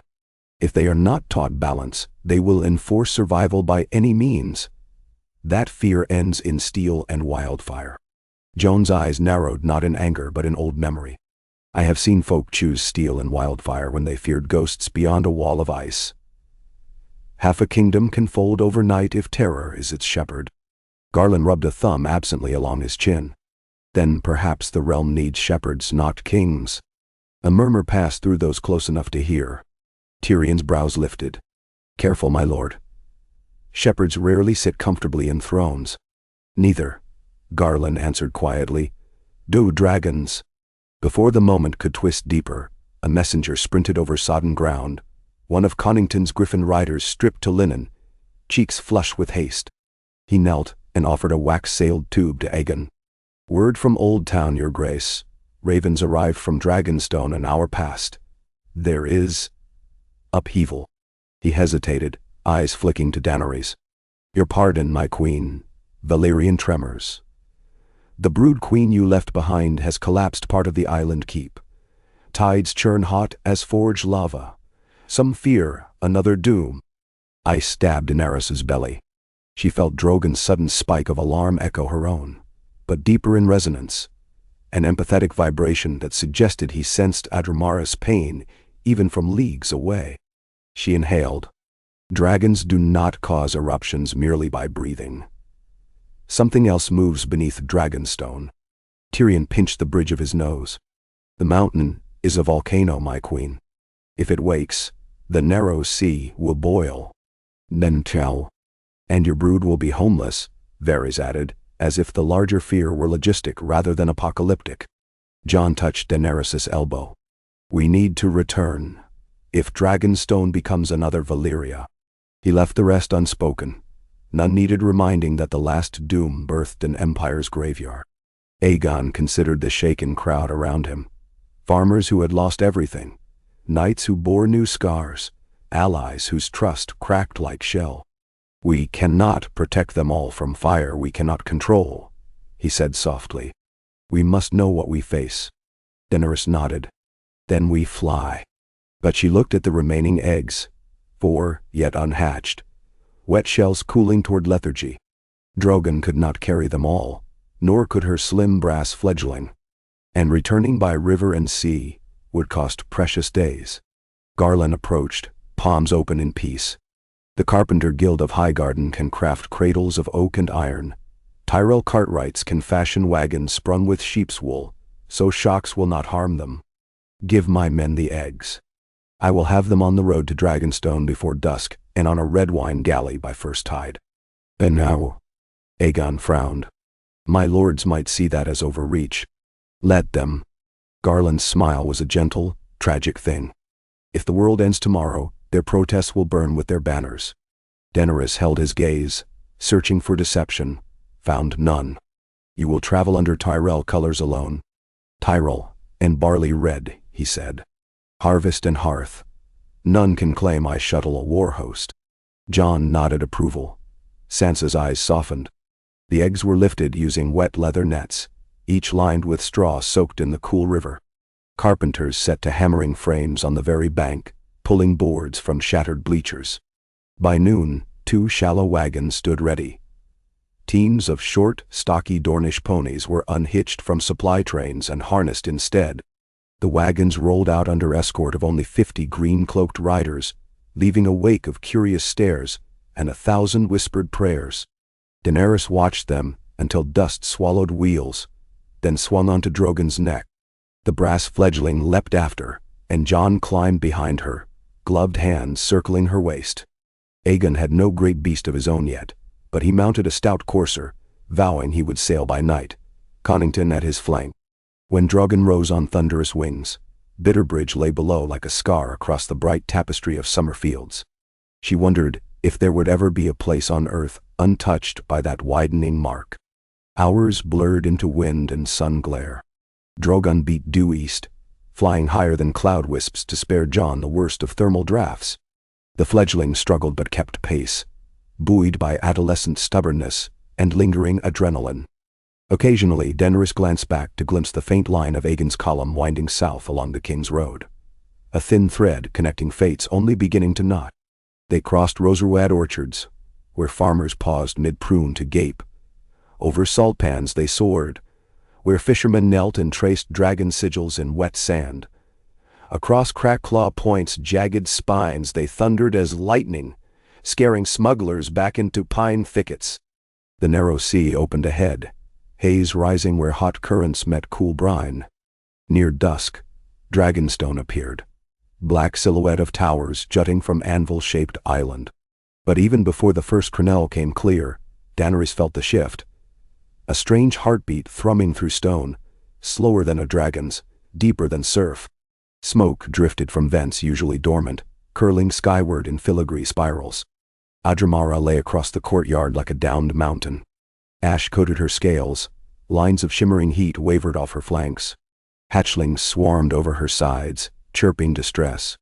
As Drogon descended, she lifted her head a fraction, eyes dull ember, instead of furnace bright, and exhaled a plume that lacked flame. Daenerys slid to stone, ignoring pain in her raw palms, and hurried. Adramara's skin felt wrong, almost cold.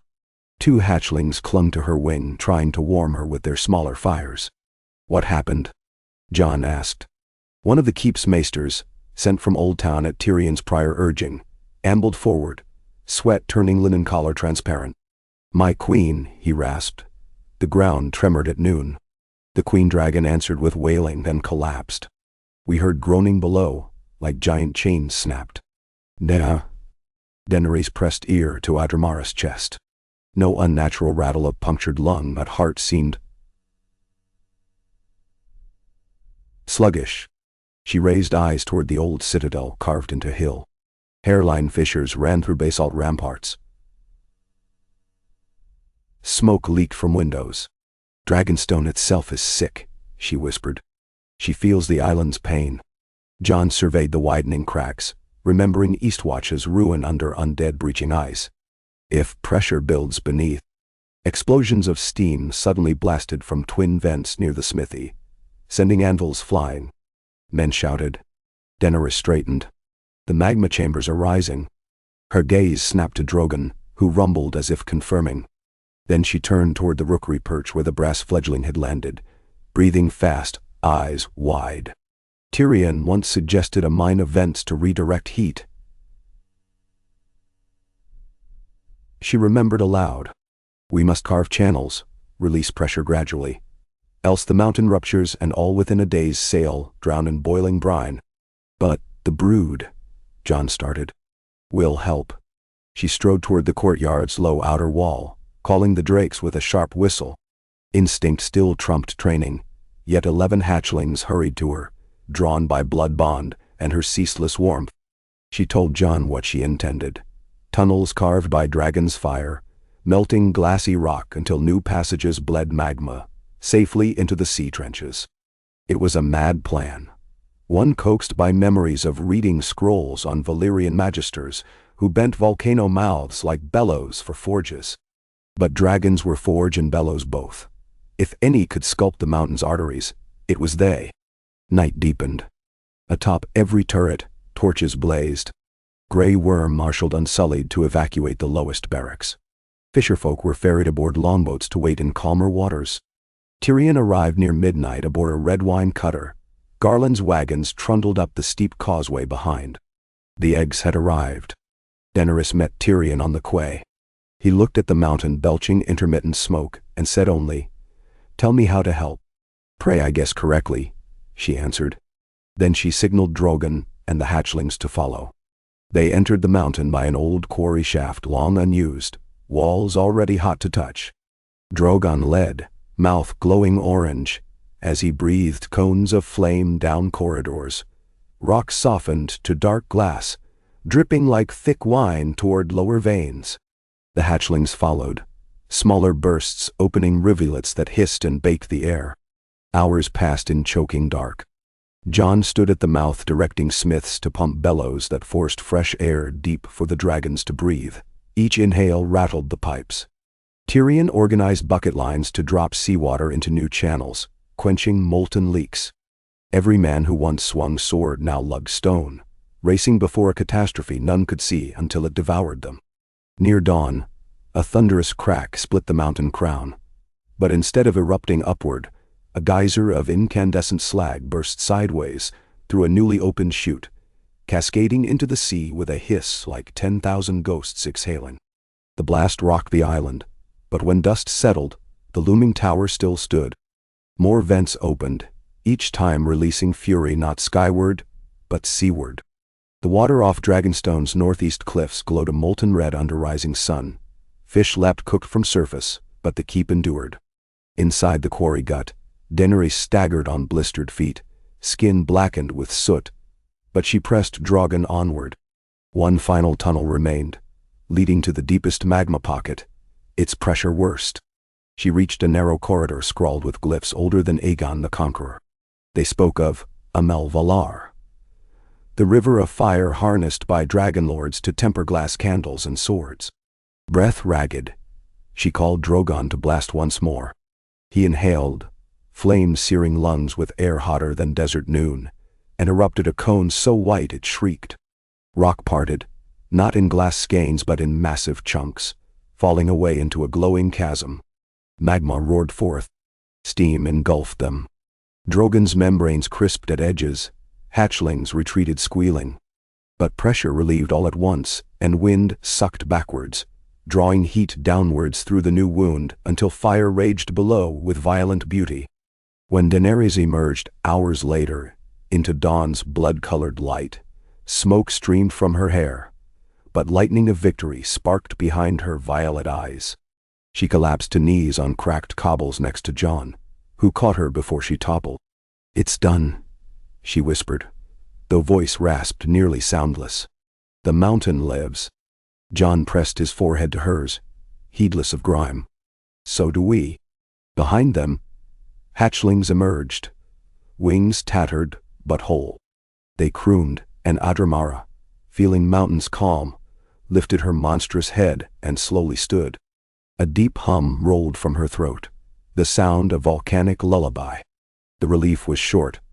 Connington burst from gatehouse, face ashen. "Ravens from King's Landing," he called.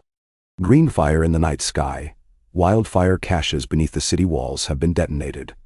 Someone means to burn the capital if dragons do not.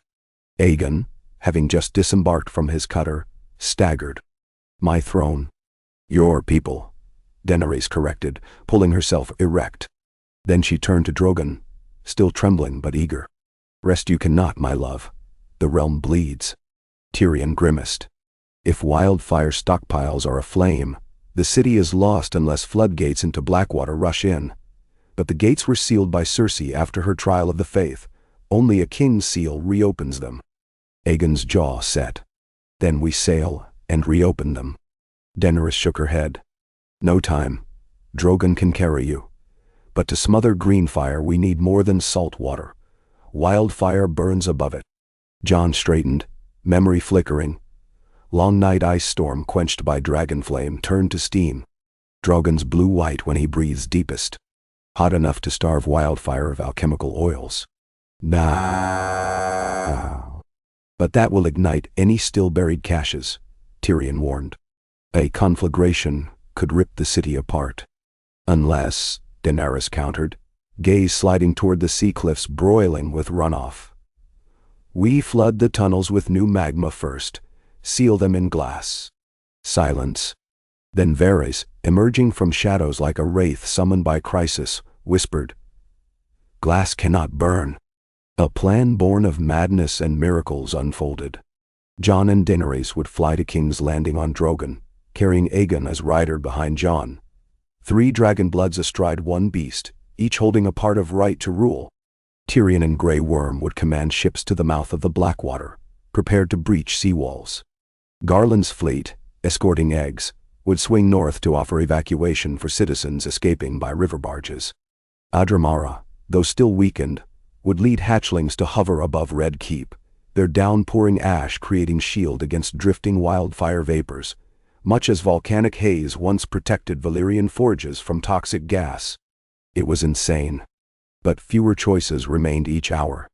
They saddled Drogon with hastily forged iron hooks, to which ropes lashed barrels of brine drawn from sea lava pools, superheated so as not to shatter when spilled.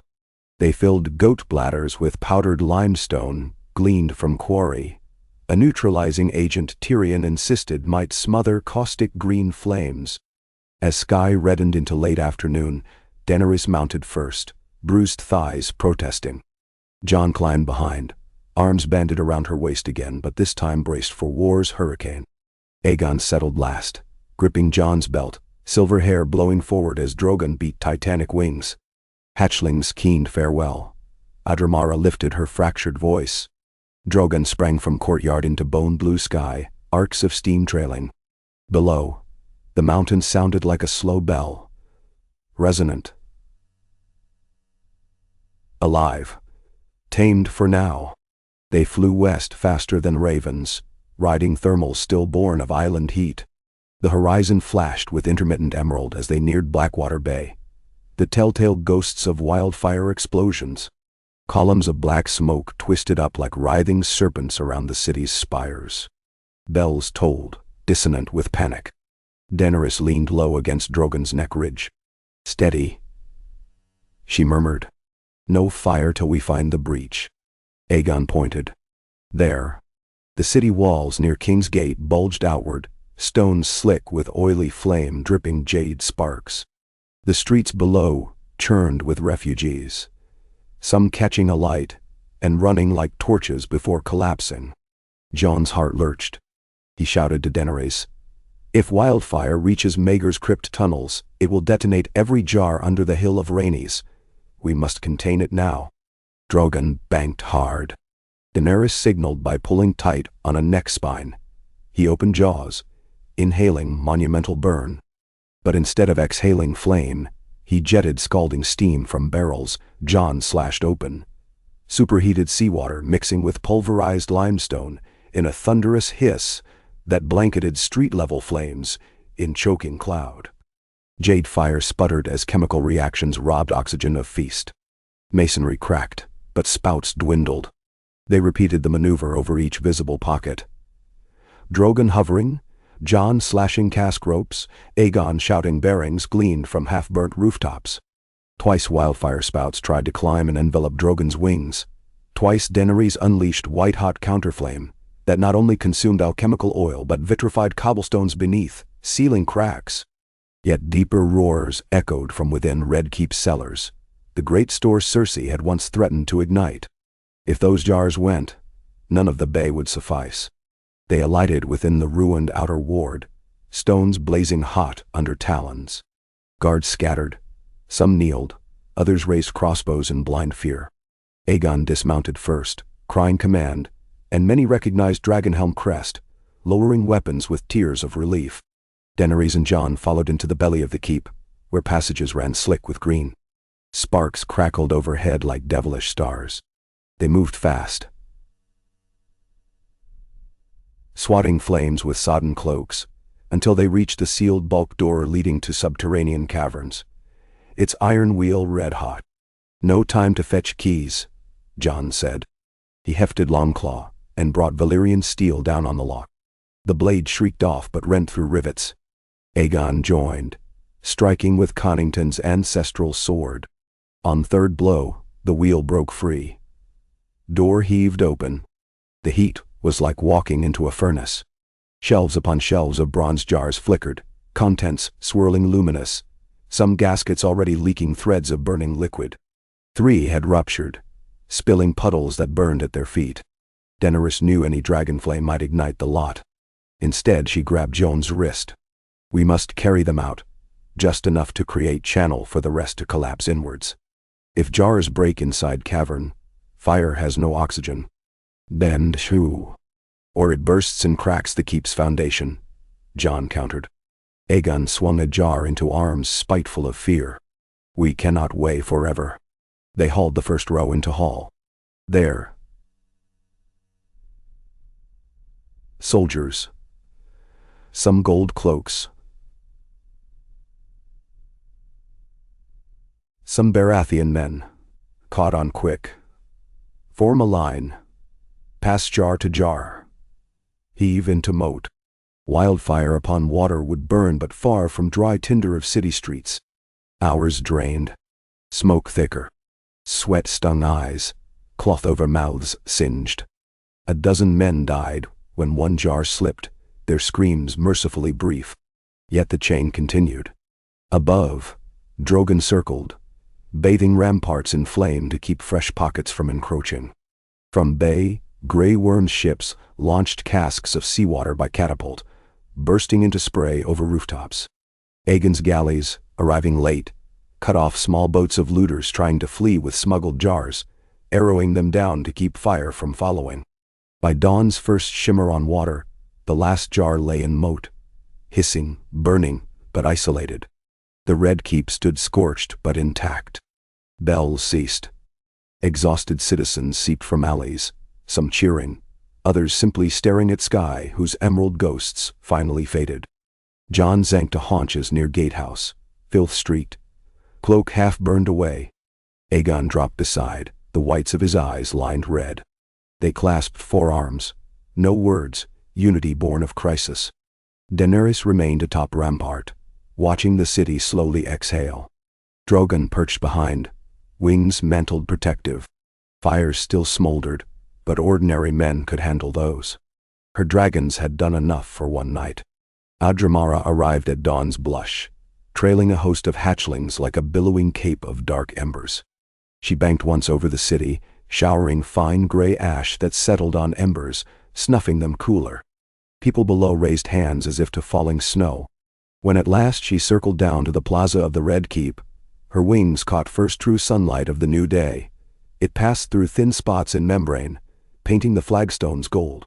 She folded her great body and let out a low rumble of relief, as though announcing the siege of nature, of fear, was ended. The square filled, teary and shaky but alive. Grey Worm's face streaked with salt lines, Varys blinking behind soot-smeared lids. Sansa rode through Broken Gate on a piebald mare, cloak of white fox still pristine against carnage. Garland Tyrell dismounted from lathered charger, eyes already scanning for wounded to succor. Daenerys looked over them all, lords and commoners alike, bound together by heat and ash, and the delicate thread of survival, and felt a strange quiet settle in her chest. The realm had watched dragons unleash terror. Now it watched dragons contain it. With deliberate slowness, she climbed the half-ruined steps that still led to the throne room, its doors blasted off hinges. She entered, Jon and Aegon behind, Grey Worm flanking. Inside, twisted iron reflected dawn's glow through shattered windows. Swords fused into a chair still sharp as lies, but for once, unattended. She did not approach it. Instead, she turned to Aegon. "Your claim was forged in exile," she said, voice hoarse.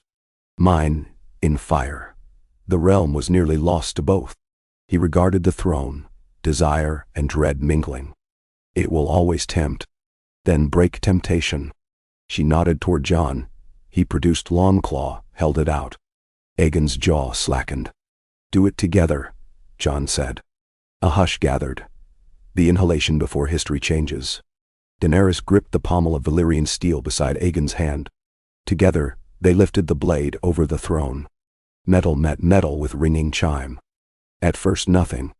Then threads of glowing orange spread as the chair's ancient rivets, heated in last night's inferno, relinquished hold. With one concerted push, the great spire of blades toppled onto marbled floor, shattering into a fan of swords suddenly just steel again. Gasps erupted from those watching. The Iron Throne, melted in part under dragonflame, now lay in ruin, symbol broken. Daenerys exhaled. Let that be the last chair forged from fear.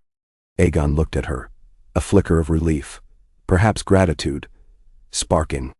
We will rule councils, not swords. Councils. She echoed, turning to address those crowding doorway. Tyrion, Sansa, Garland, Varys, Gendry, Grey Worm, maesters, smiths, sailors, and soot-covered smallfolk. Let each kingdom send voices, not banners. Let dragon and wolf and lion and rose share table. And if voices fail? Gendry asked, ever honest. Then dragons remind them what ruin waits when ears close. She offered a wry smile that somehow warmed weariness rather than chilled. For first time since she set foot on Westerosi soil, Daenerys felt horizon widen instead of narrow. Eggs would hatch beneath Adramaris guarded mountain. Cities would rebuild glass-cooled sewers. Fields would sprout in ash-sweet soil. And maybe, just maybe, the stories told to children would speak less of doom, and more of the day queens and kings put fire back in the ground. Outside, the brass fledgling perched on a toppled statue of the first Targaryen king, sun gleaming off its newly grown wingfold. It chirped upward as if calling future forth, and across the bay a gull answered, single white feather drifting to rest beside broken blades no longer thrones. Somewhere deep under Dragonstone, magma flowed quietly through newborn tunnels. Heartbeat of a realm tempered, not tamed. The dragons of yesterday had burned cities for crowns. The dragons of tomorrow, if shepherded wisely, might light hearths. And in that warmth, perhaps at last, the world would learn to breathe without fear. The smell of scorched iron lingered through the shattered hall long after the last shards of the throne were carted away. For 3 breaths, the world seemed to hover between heartbeats, as if the collapse of that cruel monument had coaxed every man and woman present to hold their lungs in unison. Then the hush cracked. First in the rustle of wounded soldiers shifting on makeshift stretchers, then in the muffled sob of a laundress, suddenly aware that the thing that made kings less than men had been chipped to useless slag. The Red Keep sighed beneath the dawn, an old fortress sensing that the weight upon its foundations had changed shape forever. Daenerys felt the momentary tremor beneath her bare soles, the ancient bricks registering their surprise, or perhaps an aftershiver from the tumult of the wildfire that had almost devoured them. Jon Snow's hand closed around hers, a gentle pressure, asking if she stood steady. She met the worry in his gray eyes with a thin smile that tried hard not to reveal the exhaustion turning her bones to lead. Elsewhere in the hall, Tyrion brushed soot from the brow of a half-collapsed archway and muttered that the King's Landing masons would feast on coin for a century. Garland Tyrell had already commandeered a dozen Tyrell carpenters to prop splintered lintels and lash linen tarps, where stained glass windows gaped empty. Sansa knelt beside a wounded maid to bind cracked ribs, with strips torn from her own cloak. Aegon conferred with Davos and Connington about blockading the harbor, until every drunken torch was plucked from the hands of looters. And Varys, silent spider, moved between clusters of small folk, offering cups of watered wine with one hand and measuring the pulse of rumor with the other. But even in their separate corners, all felt it. The center had shifted. The Iron Throne was gone. A vacuum yawned, vast as the sky outside the sundered windows. Daenerys drew a breath dry as dust and lifted her voice, letting it carry across the hall's broken vault. The council will convene at sunset in the Maiden Vault. Lords and small folk alike may send one voice to speak. No crowns, no gilded chairs, only seats enough for those who labor or bear arms in this city, and for those who lost their kin to last night's fire. She heard her words echo, saw them sink into faces rimed with fatigue. Tyrion will draft the order. Grey Worm will place guards of every banner at the door. We begin with memory, who died, who remains, and end with grain, timber, and stone. There is no rule, no reign until the herd is counted. Murmurs rippled. Disbelief from some, relief from others. Aegon's jaw tightened, perhaps at the swiftness with which she claimed the moment. But after a heartbeat he stepped forward and lifted his voice beside hers. The Queen speaks for me as well. Let each realm know that yesterday's oaths are ash. Tomorrow's must be forged anew. And any man who slaughters in these streets without sanction will answer to both dragon and king alike. Nanawanshi. The pronouncement wove through smoke-blue light, binding their fates further. Somewhere, Tyrion exhaled like a man discovering his lungs again. Sansa gave a small grateful nod, not to them but to the silent gods above, who had lived to see possibilities unthought. Garland's mouth curved into the ghost of a smile. New seeds, new soil. They spent the day among flames and famine, sweating into ruin. Jon led companies of Night's Watch veterans. He had summoned what handful remained south, to extract trapped families from cellars half flooded by the brackish wash thrown up from the moat. Aegon and Davos organized bucket lines from the Fountain of the Drunken Mule, the only well uncontaminated by ash. Gendry Baratheon commandeered the royal smithy, forging shovels faster than swords for the first time in his life. Tyrion sat cross-legged on a wine cask in the courtyard, scribbling a provisional city charter to replace the thousands of charred edicts that had ruled under 3 kings and 2 queens. Daenerys moved between tasks, a ghost of ash herself, drying children's tears with the hem of her tunic, listening to fishmongers argue about peer rights, guiding Tyrion's hand to include harbor levies for widows of last night's dead. Wherever she went, people stared not at her so much as at the absence of the throne behind her, like sailors regarding a newly cleared reef that once split hulls open. A few spat at her feet. A few knelt. Most simply blinked, uncertain what shape their hearts should take. Near midday, word arrived that Adramara had settled in the Dragon Pit ruins atop Rhaenys Hill, flanked by a dozen hatchlings who perched upon broken colonnades like multicolored gargoyles. They dozed, bellies round from goats delivered by trembling shepherds. The brass fledgling clutched a cracked dragon skull once displayed as Lannister trophy and chirped lullabies into its hollow socket. Small folk gathered at safe distance, hurling prayers along with barley cakes in hopes of safe blessing.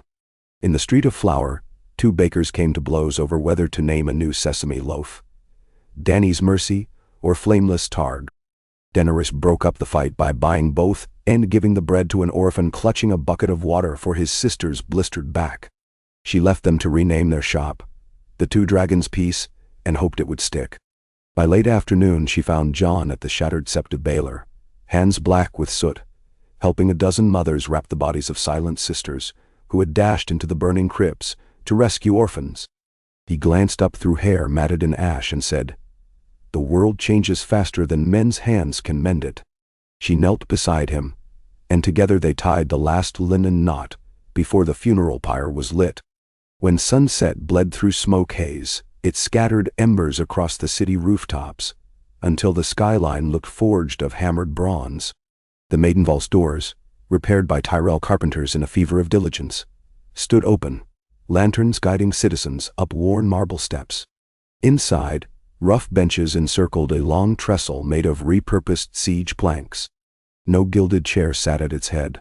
At the center grew a single candle, green, a jest of Tyrion's to remind them of what nearly swallowed them whole. No one laughed, but no one snuffed it out either. On one side Daenerys sat, posture ramrod though eyelids drooped. Jon posted at her right, silent sentinel.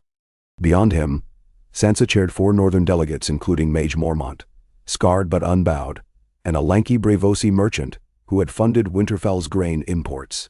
On the opposite side Aegon listened, flanked by Connington, Garland, and Davos representing the Stormlands. Further down, Varys scribbled minutes with painstaking clarity.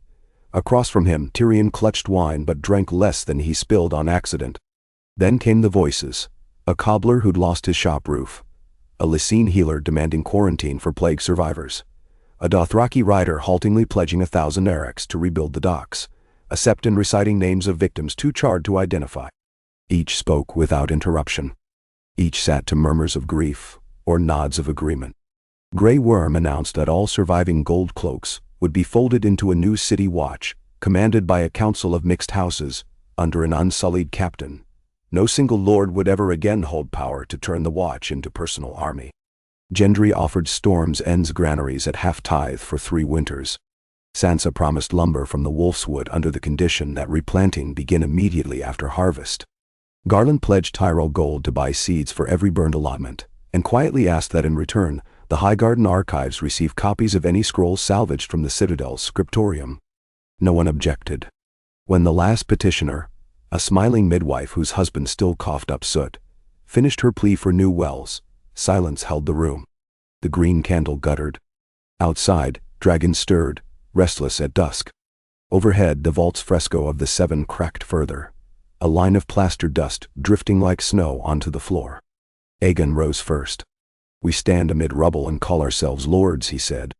"But people who starved last winter care little for lineages of fire or frost. We must give them bread, water, and walls that do not fall when flames blow." He looked toward Daenerys. "Blood of my blood sits across from me. We cannot hold the realm between us like a wishbone. I propose we share rule until the city stands whole." His eyes swept the hall. 6 months. At the end, we convene again. Every kingdom, every guild. If peace thrives and harvest fills storehouses, we hold a free moot. Lord, knight, and small folk choose how they'll be governed. If war returns, let them choose captains to fight it. In the meantime, 2 dragons guard the nest, each with equal voice. A ripple of astonishment rolled the benches. Some smiled, some bristled. Tyrion lifted brows but remained quiet. Sansa's mouth tightened, half approving, half wary. Jon studied Daenerys, waiting for her heart to speak. She stood, fingers tracing the linen bandage on her palm. "I accept those terms if the council adds 1 clause. No child born these 6 months shall be called bastard. Old scars have birthed wars enough. Every babe will claim the name of whichever hearth steps forward to welcome it, highborn or hedge." She turned slowly. "This realm needs no more orphans of pride." The midwife broke into tears. Gendry slammed fist to table in agreement. Sansa's shoulders eased. Garland respectfully bowed his head. Tyrion rose unsteadily, drained cup, set it down with deliberate care. "Then I propose we name this charter the Pact of Ashes, born of ruin, meant to fertilize the ground." He tugged quill from Varys Inkwell. "Motion?"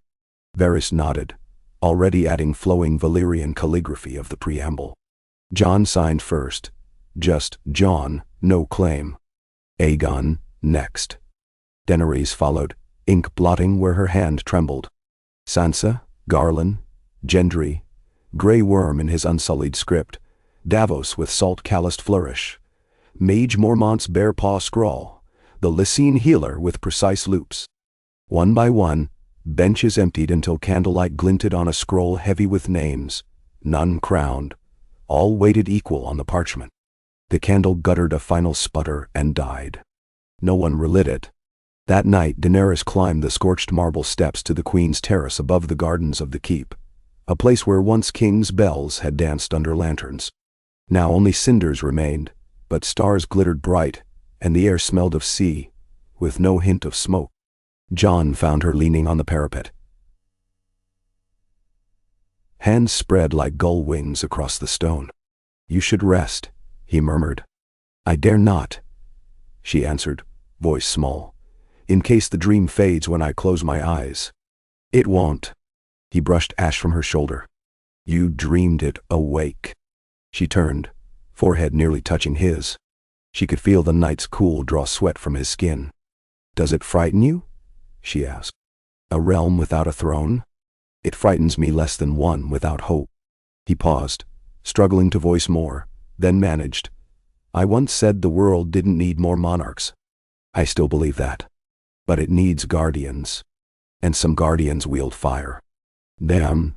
She swallowed hard, remembering earlier years when the only guardians she'd known were Khal Drogo's Khalasar and a trio of orphan dragons. "If we fail, we'll bleed trying." He caught her hands. "That must be enough." Her eyes closed. "This close, The memory of betrayal at Dragonstone. Their parted hearts felt like a bruise still tender. Yet his palm was warm, sure. She rested her forehead against his chest, feeling the steady drum beneath. For 3 breaths neither spoke. Then distant thunder cracked, but no storm brewed. She lifted her head. Magma shaking the mountain again. Jon listened. The sound rolled, repeating every few moments, rhythmic. Footfalls, not thunder. Liveried riders clattered over the drawbridge below, lanterns swinging. At their center, lumbered wagons with frames draped in Tyrell green. Stone groaned as gates parted. Daenerys exhaled relief. The eggs have arrived. She pressed a kiss above Jon's heart and pulled away. Come. They descended spiral stairs, passed into courtyard where stable grooms scrambled to unharness ponies, trembling with the memory of Adramara's scent across the bay. Carters drew back canvas. In each crate rested one smooth ovoid drenched in watery moonlight, shells now dulling as embryonic flame retreated into quiescence after the day's-long journey. Garland greeted them. They were calm as sleeping infants until the last league. Then they grew restless. He offered Daenerys a small gold chisel. "What do we do with them, my queen?" "Not mine alone now," she corrected gently. "But they belong beneath Adramara's guard. She will know their secrets." She traced one blue-white shell that thrummed faintly at her touch. Each fissure looked healed. "We carry them to the dragon pit at first light." Behind her, Tyrion approached balancing 2 clay jugs. "Mulled wine," he announced. "For your hands? Not your throats. Poachers burn nets with this brew when caught in cold sea winds. Steam them a bit. Warmth coaxes hatchlings back to slumber." He grinned crookedly. "It also keeps skin from peeling." Daenerys accepted jug, its heat bleeding pleasantly through the cloth. "You make a fair healer, Lord Hand." "Oh, I resign such titles tonight," he said. "This city has too many hands, none of them clean." But he smiled, and she realized for once his bitterness stitched more hope than pain. Jon helped slide one egg into a padded sling across Drogon's flank. The black dragon crooned low, as if understanding the precious burden. Dawn's first blush edged the east, and the company set out. Daenerys astride Drogon, Jon walking, Garland, Tyrion, and several wary Tyrell guards flanking the wagon with the remaining eggs. They crossed silent courtyards where torches flickered against scarred walls, then wound the steep cobbled road up Rhaenys' hill toward the broken dome of the dragon pit. Inside, Adramara lay coiled around a half-reconstructed ring of columns. Masons had cleared rubble and poured new lime mortar only that morning, and white dust still drifted. Hatchlings perched overhead like wind chimes, tails swaying. When Adramara sensed the approaching clutch, she rose, shaking dust in thick clouds. A dozen throats sang at once, notes harmonic, but laced with sharp overtones that made hair stand erect. Daenerys dismounted and approached slowly, lifting the sling free. The Dragon Queen lowered her head, nostrils flaring. She touched the egg with her tongue, tasting the crystal lines of heat inside. Something satisfied her. She rumbled approval. One by one, she nudged traitor nests into floor seams where ancient dragonlords once set forges, relighting old braziers with careful exhalations until blue-white embers glowed beneath each egg. The last 2 eggs, river-cooled from Bitterbridge, throbbed weakly. Adramara repositioned them nearest her heartline, curling foreleg to trap heat. A hush fell. Even the hatchlings ceased chirping. One could almost hear the embryos inside shifting, testing the new warmth. Tyrion tapped quill to lip. "If they hatch under her watch, will they obey your voice?" "That is a question," Daenerys admitted. "But choice belongs to them." "And what if they choose none of us?" he pressed. "What if they choose flame alone?" She did not answer. Instead, she stepped back with Jon. Adramara's eyelids drooped. The eggs pulsed. The night whispered possibilities. 3 weeks crawled. Some days were filled with sweat stench and ash rain. Some days with improbable laughter in streets where children chalked pictures of dragons wearing gardeners' hats. Grain convoys from the Reach arrived, and volunteers in every district formed bucket brigades to clear debris. Sansa organized northern engineers to raise clean water towers. The Lysine healers supervised makeshift plague wards that soon turned to birthing tents for women gone into labor early from smoke stress. Gendry crouched over his anvil forging nails rather than blades. For the first time since Joffrey's coronation, the clang of steel in King's Landing meant construction, not war. And under it all, a new rhythm emerged. Council at dawn under vaulted tent on the palace lawn. Lords, guildmasters, and appointed smallfolk sat on crates. Midday assembly of stonecutters, sharing lunch with erstwhile thieves. Evening lessons at the former throne room, where a Braavosi archivist read histories aloud, so citizens might recall how the Seven Kingdoms nearly crushed themselves under crowns. Daenerys and Aegon alternated days in the city, one minding Dragonstone's vent channels, the other walking burnt streets. They dined together only when both could spare an hour, and then conversation drifted neither to love nor lineage, but to yields of barley in the Crownlands, or whether Braavos would underwrite loans for new merchant peers. One humid evening, as bells tolled the hour of bat roost, Daenerys met Jon atop the rampart over the mudgate. Below them, barges slid laden with stone upriver to patch the crumbled retaining wall. Lanterns bobbed, painting ripples like molten copper. She handed Jon a half-loaf glazed with cedar honey. Aker's new invention. They call it white wolf bread. No seeds for folk who travel far. He bit, chewed in content silence. Sweet, he decided. We'll feed garrisons come winter. Their shoulders brushed. In days past, the contact would have bred swift heat. Tonight, it was quieter, richer. She breathed deep. Every night I wait for someone to declare us mad. Yet the city keeps breathing. The day may still come, he cautioned. But we'll greet it with plows instead of swords, if your plan holds. She smiled sidelong. Tyrion calls it madness to trust men more than steel. I tell him dragons are less predictable. He laughed.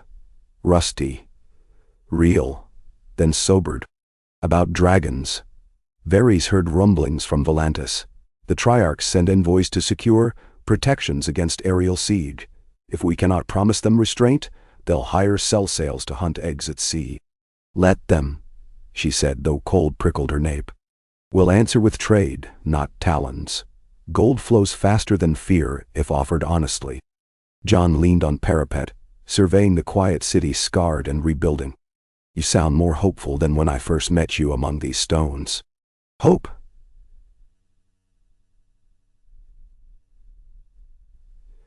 She said, is a flame that spreads. So long as I feed it truth. He reached to tuck a silver strand behind her ear. And who feeds your flame? She thought of Drogon's heartbeat at the edge of her mind, of Adramara's patient vigil, of the brass fledgling who tried daily to perch on every turret. She thought of Tyrion's weary jokes. Sansa's cool counsel, Garland's seeds, Gendry's nails, the baker's bread. Everyone, she answered softly. Because I let them.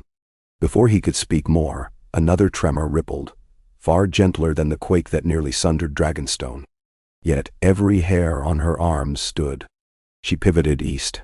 Across rooftops, flames flickered atop Rhaenys' hill. But they burned golden, not green. Jon straightened beside her. The eggs. They ran. Downstairs, through alleys still warm from day heat, up switchback roads. As they neared the dragon pit, the night throbbed with a sound like distant drums. Citizens spilled from taverns, pointing skyward. Inside the pit, Adramara crouched in the moonlit arena. Wings mantled, hatchlings arrayed behind her in an arc.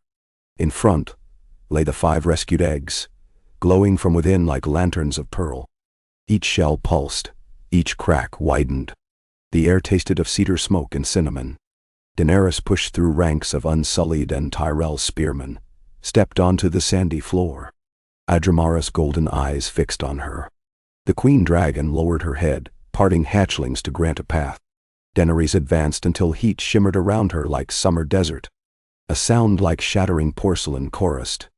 The first egg, blue-white, split open, spilling a gush of steam and amniotic flame. A hatchling tumbled forth, coated in translucent membrane, scales the color of ice-lit dawn. It uncoiled tiny wings flecked silver, blinked unfocused eyes. Its first cry pointed straight at Daenerys. She dropped to knees, hands outstretched. It waddled, collapsed into her lap, sizzling but not burning. Another shell burst. Jade and onyx interlaced. A sinuous hatchling shook free, spitting sparks. It tottered toward Jon, who knelt wide-eyed. The creature sniffed his gloved fingers, then wrapped tail around wrist possessively. 3 more births followed, a copper one with stripes like sunrise clouds, a coal black with crimson veining, and finally the great river-cooled egg, which cracked slower, deeper. From it emerged a dragonling near twice the other's size, scales shimmering iridescent violet. Instead of turning toward Daenerys, it looked to Aegon, who had arrived breathless, and chirped sharply until he stepped near. When his hand hovered, it bumped muzzle into his palm and settled. Gasps rippled. 3 hatchlings had chosen the 3 bloodlines. 2 others toddled uncertain near Adramara's foreclaw, perhaps preferring the safety of a mother over any rider. Daenerys cradled her dawn-blue hatchling. Its heat soaked through tunic, yet left skin unmarred. She pressed forehead gently to tiny snout. "Welcome," she whispered in high Valyrian. "There is a place for you." Around her, people cheered, quiet at first, lest noise startle newborn beasts, then louder, an uprising of awe rather than fear. Sansa entered, tears bright, and Mage Mormont roared a laugh that echoed rafters. Gendry pumped fist into air. Varys allowed a smile thin as parchment. Tyrion dragged hand down face, muttering, "God save us from further miracles." Jon rose, hatchling looped over shoulder like a living scarf, wings fluttering. He met Daenerys' gaze, hope shining there, and then glanced to Aegon, who stroked his violet companion with wonder. 3 riders, 3 dragons, 1 realm balanced on new wings. Daenerys stood, blue fledgling clambering across her collarbone, and addressed the watchers. "These children belong first to the sky. They will not burn fields or break walls at order of one voice or another. They will guide us if we listen." She raised her free hand toward Adramara. "Their queen reminds us that power is not given, it is guarded, for those without strength to guard themselves." Tyrion coughed into fist. "Let us pray their appetites guard us no worse than famine." Laughter rippled, tension eased into joy. Adramara tilted her vast head and exhaled a gentle plume that swirled above them, like ribboned aurora. Harmless, celebratory. The hatchlings answered with shrill squeals. Somewhere, bells pealed a jubilant note never written before. In days that followed, the city reoriented around training grounds on Rhaenys Hill. Stable masters learned to tether goats in rotating pens, feeding cycles measured to dragon growth. Maesters compiled volumes on draconic diet, metabolism, molting tartadee. Daenerys, Jon, and Aegon practiced flight ascents from the ruined dome at dawn, soaring over bay to the cheers of dockworkers who wagered wine on which fledgling would bank fastest. The copper sunrise drake claimed early victories, prompting Tyrion to comment that politics would soon revolve around races rather than wars. He preferred the odds. The Pact of Ashes thrived. Sell-sale companies arriving to offer swords found no contracts and were instead hired to dredge silt for new floodgates. A Lyseni banker toured grain silos and came away impressed enough to extend low-interest loans. Even Braavosi quarters, suspicious of dragons after free city centuries of Valyrian dominance, opened their inns to traders who bore olive branches instead of burn scars. Stories traveled. Dragons guarding wildfire victims, dragons lighting kilns for brickmakers, dragons herding storm clouds away from fragile half-rebuilt roofs. Trouble still loomed. On the stepstones, a Myrish fleet raided merchantmen flying the Comet Barley flag, claiming tariffs unfair. In the north, a faction of Karstarks declared the moot a southern trick and threatened to raise banners if dragon riders crossed the neck. Bandit lords in the Riverlands sought to ransom wildfire caches buried by retreating Lannister loyalists. Each crisis demanded swift counsel, and sometimes steel. But the weight of response no longer fell on one throne. Decisions rippled across benches in the Maiden Vault. Voices measured by grain sacks delivered and houses restored, not titles. One evening, near midsummer's zenith, Daenerys stood again upon the terrace where the shattered throne had once overseen a realm of fear. Below, lanterns winked from streets buzzing with life. Musicians gathered in half-repaired squares, plucking strings for couples dancing barefoot on cracked marble. The air smelled of roasted onion, honeyed almonds, and distant forge smoke, no longer of burning flesh. Footsteps approached. She turned to see Jon, hair still wind-tossed from flight training, a parchment in hand. He offered it. "Northern House seals," he said. "Even the Karstarks. They accept the moot, provided a dragon visits every midsummer to bless their grain." She laughed, genuine. "You mean to terrify crows out of fields?" "Crows. Snowstorms. Southern tax collectors. Whatever they fear most." He folded parchment, tucked it into belt. Sunset gilded his cheekbones, and she marveled at the quiet steadiness he carried despite lineage burdens. "I once thought my place lay only beyond the wall. Now I think maybe walls matter less than wings." She stepped closer. "And hearts matter more than crowns." She traced the collar of his tunic, char streaks long washed out. "You saved mine." He cupped her face. "You taught mine to keep beating." Their kiss tasted of sea salt and cinnamon from festival stalls. A breeze lifted her hair, spread it around them like a banner unneeded. Far overhead,